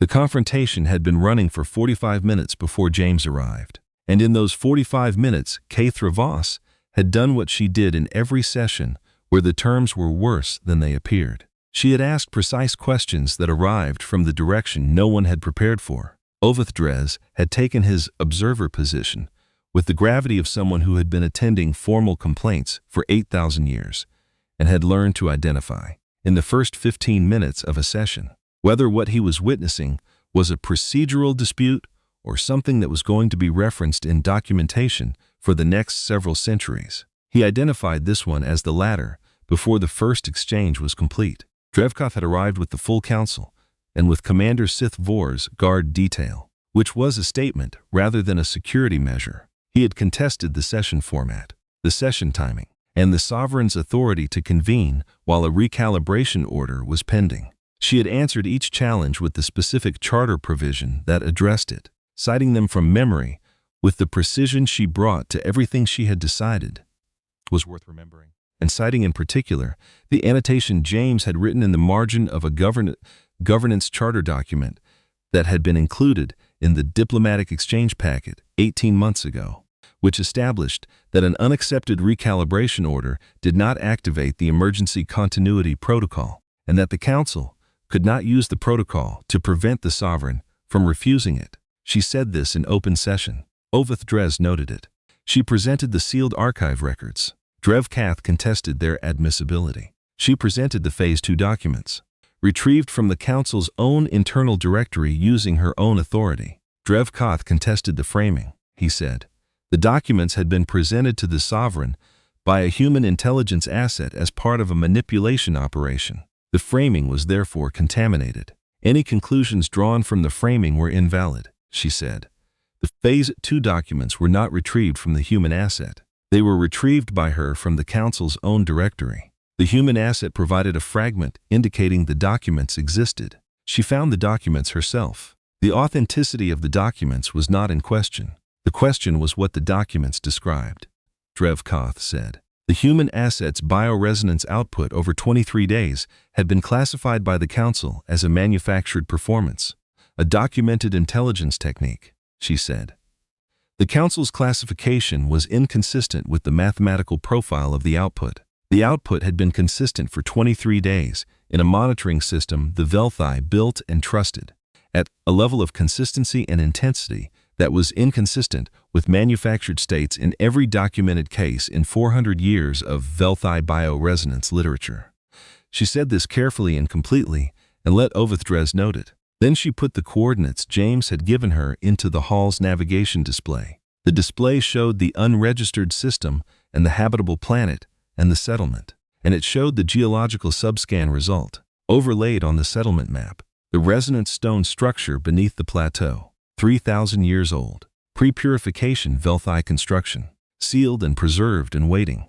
The coordinates were given to me by the human asset, she said, in the Hall of Accord, while he was being escorted to detention, with no conditions, no leverage, and no apparent strategic benefit. This has been confirmed by the monitoring record. The Accord observer has received confirmation. She paused. What these coordinates map to is not a military target.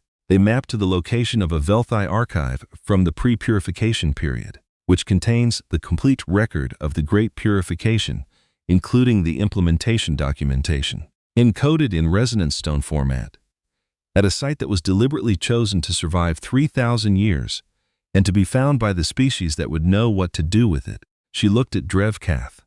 The human gave me the evidence that invalidates every argument the Council has made about why the Velthi people cannot know the truth about what was done to them. He gave it to me with no knowledge of what it contained. He gave it with no conditions. Your intelligence literature has no category for that action, because the action does not fit within the framework of the model you have been using to predict human behavior. She held his gaze. The model is wrong. The hall was very quiet. Oveth Drez was recording. The broadcast terminal, connected to the Accord inquiry channel the Sovereign had opened from the archive terminal, was transmitting. Drevkath made the decision that he had been prepared to make. He gave the order to Sith Vor. What happened in the next 4 minutes was something that would be documented in the Accord inquiry record in clinical procedural terms, and which James experienced from the inside as the particular clarity of a situation that had simplified completely. The broadcast terminal was the variable. If the transmission completed, everything that had been presented in the session would be in the Accord record, and what was in the Accord record could not be removed. If the transmission was cut before completion, the session record was incomplete and challengeable. Sith Vor's team moved toward the terminal. James moved faster, because he knew the geometry, and they did not expect him to be there, which was an advantage that lasted approximately 12 seconds. He put his back to the terminal and used the fact that Velthi close contact security protocols were designed around Velthi physiology, which meant they were designed around a species that communicated danger through bioresonance before acting on it, which meant they were not designed for someone who did not broadcast. The pulse weapon hit caught him in the left shoulder at a range of 4 meters. At that range, a pulse hit produced a bloom of thermal and kinetic energy that knocked him sideways rather than straight back, which meant he hit the terminal rather than falling away from it, which was the outcome he needed. His left arm went from painful to functionally non-functional in approximately 2 seconds. He used his right arm and his body weight to stay against the terminal and let the transmission run. Anika Reese had followed him from the detention block. She had followed him because she heard the door open, and because she had been sitting outside it for the past hour doing what she did when she had made a decision she believed in and was waiting to find out what it cost. Thinking.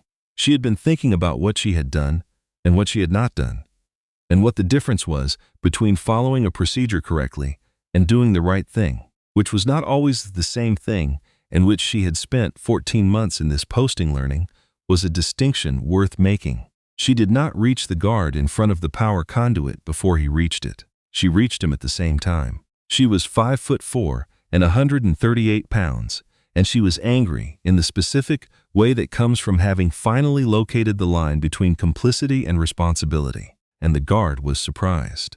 And she used both of those things to buy 6 seconds that she did not win gracefully, but won completely. The transmission completed. Drevkath triggered the building's resonance overload failsafe at approximately the same moment, which cut every active system in the facility simultaneously, including the broadcast terminal, including the guard's weapon, and including the structural integrity of one section of the gallery that had been running resonance damaged for 3 years, and had not been repaired because it was the gallery above the secondary observer seating and nobody sat there. 3 people died. Trade Atashvaro, who had been standing beside the broadcast terminal, talking to Ovath Dress's aide, Council Aide Deathral, and Senior Protocol Officer Fen Maris, caught in the gallery collapse.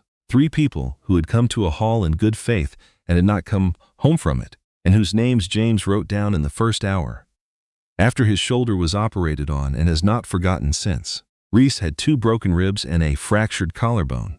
James had a left shoulder that needed 3 hours of surgery and would eventually work, at approximately 85% of its prior capacity. The transmission was complete and in the Accord record. Commander Sith Vor was taken into custody by Oveth Drez's security staff, who had Accord law enforcement authority and used it. Drevkoth was in his office when the secondary arrest team arrived. He was still at his desk. He had not run. He had spent 60 years not running from the consequences of the decisions he believed were correct, and he was not going to start now. That was, James thought later, the thing about Drevkoth that was most true. He was not wrong about having believed in what he believed in.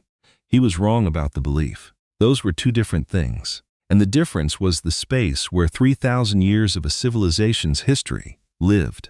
3 days after the session, in a recovery room in the Velthai medical facility, with his left arm immobilized and both moons visible through the east-facing window, James heard the door open without a knock and looked up. Kathravos was not in formal robes. She was in the informal dress of Velthai nobility, still structured by human standards, but without the resonance-dampening ceremonial layers that formed part of the official regalia. Without them, her bioresonance was present in the room, in a way that James had not experienced in 47 sessions in the Hall of Accord, a quality in the air that had nothing to do with the building's calibration, and everything to do with the specific state that two languages had just rediscovered they shared a word for. She sat in the chair across from him without asking whether she should, because she was the sovereign, and she had passed the point of asking permission before entering rooms. She looked at his arm. She looked at his face. She said, "How is your arm?" "Functional, eventually," he said. "They are confident." "Good," she said. She put a strip of material paper on the table between them. He recognized it, the note she had written in the archive. The archivist's 2 lines in the old language, copied in her own hand. "I have been carrying this since the archive," she said. "I have been thinking about what the archivist meant when he wrote that they had given humanity what they were about to take from themselves." She paused. "I think he meant it literally. 40 years of contact before the purification. We did not know what we were transferring, but something about sustained contact between species, when one species has what the other is about to lose, apparently produces a transfer." She looked at him. "Your species has been carrying what my species removed from itself for 3,000 years, James said. "And every time we showed up in your diplomatic contexts, your analysts classified us as too emotional and too irrational, and too driven by states your literature said were corrupting influences." "Yes," she said. "We called it contamination." She looked at the note. "We called Velhan contamination. The thing the archivist said endures in you. The thing that," she paused, "that I have apparently not been as fully inaccessible to as the post-purification literature suggested I should be." He said, "No, you haven't," she said. "Translate the archivist's second sentence." He read it again in the old language. Then he said, "Love endures in them." She said the word love the way she had tested Velhan in her private residence, carefully, empirically, as a door she was opening from a direction she had not known the door was on before. "It does not sound sufficient," she said, "for what the archive describes." "No," he said, "it never does. We have been arguing about that in every language we have for as long as we have been writing things down," she said, "and you use it anyway. We use it anyway." She looked at the note and then at him, and the quality of her attention was not the evaluating precision of 47 sessions in the Hall of Accord, and it was not the full focus assessment of the private residence session, and it was not any of the professional modes he had learned over 3 months of careful observation. It was something that did not have a name in the current Velthai classification system and had one in the pre-standardization literature and had one in English and was, in both languages, the same name. She said, "When you gave me the coordinates, did you know what was there?" "No," he said. "I had no idea. I knew where Callaway Station was. I did not know there was a Velthai archive 300 meters below the plateau. I gave you everything I had," she said, "with no information about its value." "Yes, because love does not keep score, yes." She was quiet for a moment. Then she said, "I would like to learn the words," he said. "Which words?" "The ones that were removed," she said. "Yethorn has been telling me what the pre-purification Velthai used them for. He says they built the private residence wing using them. He says the architecture is different because the architects felt Velhan and built it into the stone. which is why it has a different frequencies than the formal zones. He says a civilization that has access to those states builds different things than one that does not. She paused. I want to know what my civilization might have built, and I want to know what the words are for it in your language, he said. That is going to take a while, she said. I am aware of that. She did not move to stand. She did not begin ending the visit. She sat in the chair across from him in the recovery room's quiet, and the window showed both moons rising together above the eastern gardens, twin pale lights in the Velthar sky, carrying the frequency of a planet that was in the process of remembering something it had been told to forget. 4 months later, the Galactic Accord Tribunal concluded its formal review. Councillor Drev Koth and 4 senior council members were removed from office and faced proceedings under Accord Charter provisions covering the deaths of 3 diplomatic personnel in the non-consensual biological intervention program documented in the Phase 2 materials. The proceedings were long and produced outcomes that satisfied no one completely, which was the standard mark of proceedings, addressing events that had been building for 3,000 years. The Resource Integration Clause was dissolved. Earth's outer colonial territories were reclassified as independent sovereign territories under Accord protection during the review period. Callaway Station's first appearance in the official Accord record was as a site of historical significance, listed as the location of the pre-purification Velthai archive that had been central to the tribunal's proceedings. It was not a secret anymore, but its first public appearance was not as a target or a vulnerability. It was as evidence. It was as testimony. That was the version of the story Callaway Station got to have, and it was better than most. The Velthai people were told the truth of the great purification in stages, by a new council appointed by the sovereign, in the way you told a people something that would change the story they had about themselves, slowly, carefully, giving them time to find words for what they felt before they felt it. Yeth Orn lived to see the first public archive access made available to Velthai scholars. He was 312 years old. He was present at the opening ceremony. The official ceremony record noted that several attendees demonstrated involuntary bioresonance responses inconsistent with the post-purification baseline. The record classified these responses as statistically significant. What it did not classify them as was what they were, because the classification system still did not have the word back yet. That was going to take longer. Some things do. James Carver's official intel file was closed with a notation that read, Asset went non-operational in month 3. Asset actions resulted in significant strategic benefit to Earth and allied interests, despite documented deviation from operational protocol. Classification. Anomalous outcome. He read this in a small office in the Velthai diplomatic complex, in the same wing of the palace that had been built by people who felt Velhan and put it into the stone, which ran at a frequency that settled the nervous system, rather than activating it, and which James had long since stopped trying to describe in terms his monitoring reports would accept. He had been assigned there at the sovereign's request, as the permanent human cultural liaison, while the archive was studied and the treaty framework was rebuilt from the foundation. He found the notation accurate. He also found it spectacularly incomplete. What it did not contain was the cost of loving something across a gap that large, or what that cost gave back, or the specific and persistent miracle of a species that had been carrying another civilization's lost capacity for 3,000 years without knowing it. Simply because that is what happens when something real enough gets put into you. It stays, it changes what you build. It changes what you can see. It endures.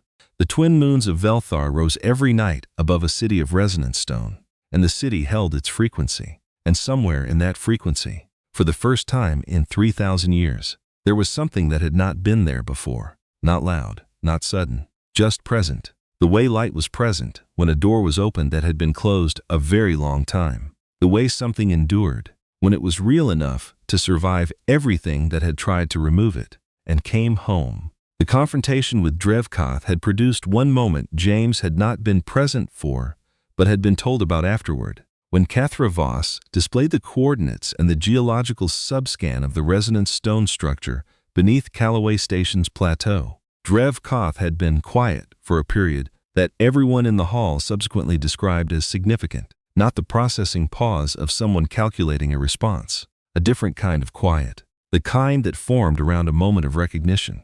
He had spent 60 years defending the great purification in the civilization it had produced. He had spent 60 years studying the documentation of what was removed and why, and what the civilization that replaced it had accomplished. He had used that documentation as the foundation of his governance model, the reason the removal had been necessary, the reason it had to be maintained. He had never questioned whether the model was complete, because the model had predicted correctly every significant social outcome in the past century of Velthi governance. What the model had not predicted was the resonance stone archive under a human colony, built by an archivist who could not bring himself to destroy the record of what his civilization had given away. What the model had not predicted was the human who gave the location of that archive to the person who needed it most, with no knowledge of what it contained and no conditions attached. Drevkath looked at the geological subscan for approximately 4 seconds before he gave Sithvor the order to move. 4 seconds was, by the standards of someone with his level of bioresonance control, a significant pause. Oveth Drez noted it in his record. James was told about it later by one of the junior Velthi officials who had been in the gallery and who had been trying for 3 days to find the right Velthi word for what he had seen in Drevkath's face during those 4 seconds, and had eventually concluded that the right word did not currently exist in the Velthi official Sisicon, which meant it would have to be found in the pre-standardization literature, which he was now authorized to access for the first time. That was, James thought, a better ending for Drevkath than the man had probably expected. Not vindication, not absolution, but a small specific legacy. He was the last senior Velthi official who had never known what the pre-standardization literature contained, and in the moment before he gave the order that ended his career and his freedom, he had seen enough to know that the model was incomplete. In the recovery room, 3 days after the session, there was a conversation about writing.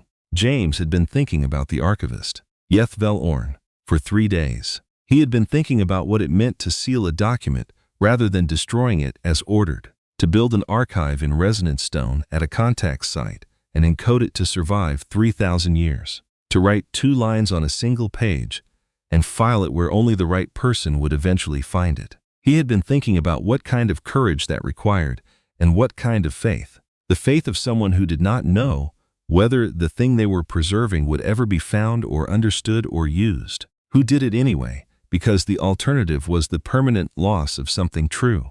He mentioned this to Kaithra Voss, who was sitting across from him with the note she had copied in her own hand. She said, Yethorn's grandfather wrote those 2 lines, knowing the archive seal would be reviewed within a generation. The council regularly audited sealed materials. He knew the document would probably be found and destroyed within 50 years. She paused. He wrote it anyway, James said. He wrote it because it needed to exist, not because it would survive. Yes, she said. I have been thinking about that distinction. She looked at the note in her hands. I copied this by hand because I wanted the act of making it to be something. Because a copy you made with your hands carries something a copy made by a system does not. I did not understand that principle before I read the archive. The pre-purification Velthi had an entire philosophy around it. The idea that the act of making something true, of committing effort to expressing it, was itself a form of truth. We have that too, James said. We call it writing with intention, or art, or prayer, depending on which tradition you come from. All of them essentially the same thing. Yes, essentially. She held the note for a moment. He built something that lasted 3,000 years because he could not accept that the thing he was documenting should be lost, she said. The resonance stone he used was the same material the Hall of Accord is built from. He took material used to make people feel the weight of the civilization, and he used it instead to preserve what the civilization had been before it became that weight. She paused. I find that significant. Me too, James said. She set the note on the table between them. She looked at him for a moment with the quality of attention that was not any of the professional modes he had learned over 3 months and was becoming something else, something that the archive described, and that was starting to feel, in the specific way of things that have always been true and are becoming possible to say. Like a language, both of them were learning to speak. I want to ask you one more thing, she said. Ask it. When you first understood what you felt in this posting, for me specifically, How long did it take before you allowed yourself to name it? He thought about it. About 8 weeks of not naming it, he said. And then, honestly, I already knew. I had known for a while. The naming was just the moment I stopped pretending not to know. She was quiet for a moment. Then she said, I think I have been in a similar position for approximately the past 23 days. She paused. Perhaps longer. The monitoring data suggests longer. What does the monitoring data suggest specifically? She said. It suggests that the anomaly in my output was present before I requested your tracking record. It suggests I requested your tracking record because I had already identified the anomaly in myself and needed a clinical framework for what I was observing. She looked at him steadily. The monitoring data suggests I identified the stimulus before I acknowledged identifying it and requested the data as a way of examining what I was already experiencing in a context that felt more manageable than the alternative. James said, the alternative being just feeling it. Yes, I did that for 8 weeks, he said. I know, she said. The monitoring data is extremely thorough. And James Carver, in a recovery room in the Velthi Medical Facility, with his left arm immobilized, and both moons visible through the window and the stone walls running at a frequency that felt, in some way he could not clinically explain, like warmth, laughed, not a diplomatic laugh, not a professional laugh, but the specific involuntary kind he had once explained to the sovereign of the Velthi Dominion as a form of contact. 2 nervous systems recognizing themselves in each other at the same moment and saying, without any more words than the sound itself, you and I are seeing the same thing. She looked at him when he laughed, and the quality of the attention she gave him in that moment was not a clinical assessment. It was recognition, and she did not quite laugh. But something happened in her expression that had not been in her expression in 47 sessions in the Hall of Accord, and that the monitoring system, running faithfully in the walls of the recovery room, recorded as an anomalous frequency entirely consistent with the state that had been deprecated from the official Velthi classification system 3,000 years ago. The monitoring system did not know what to call it. That was a temporary problem.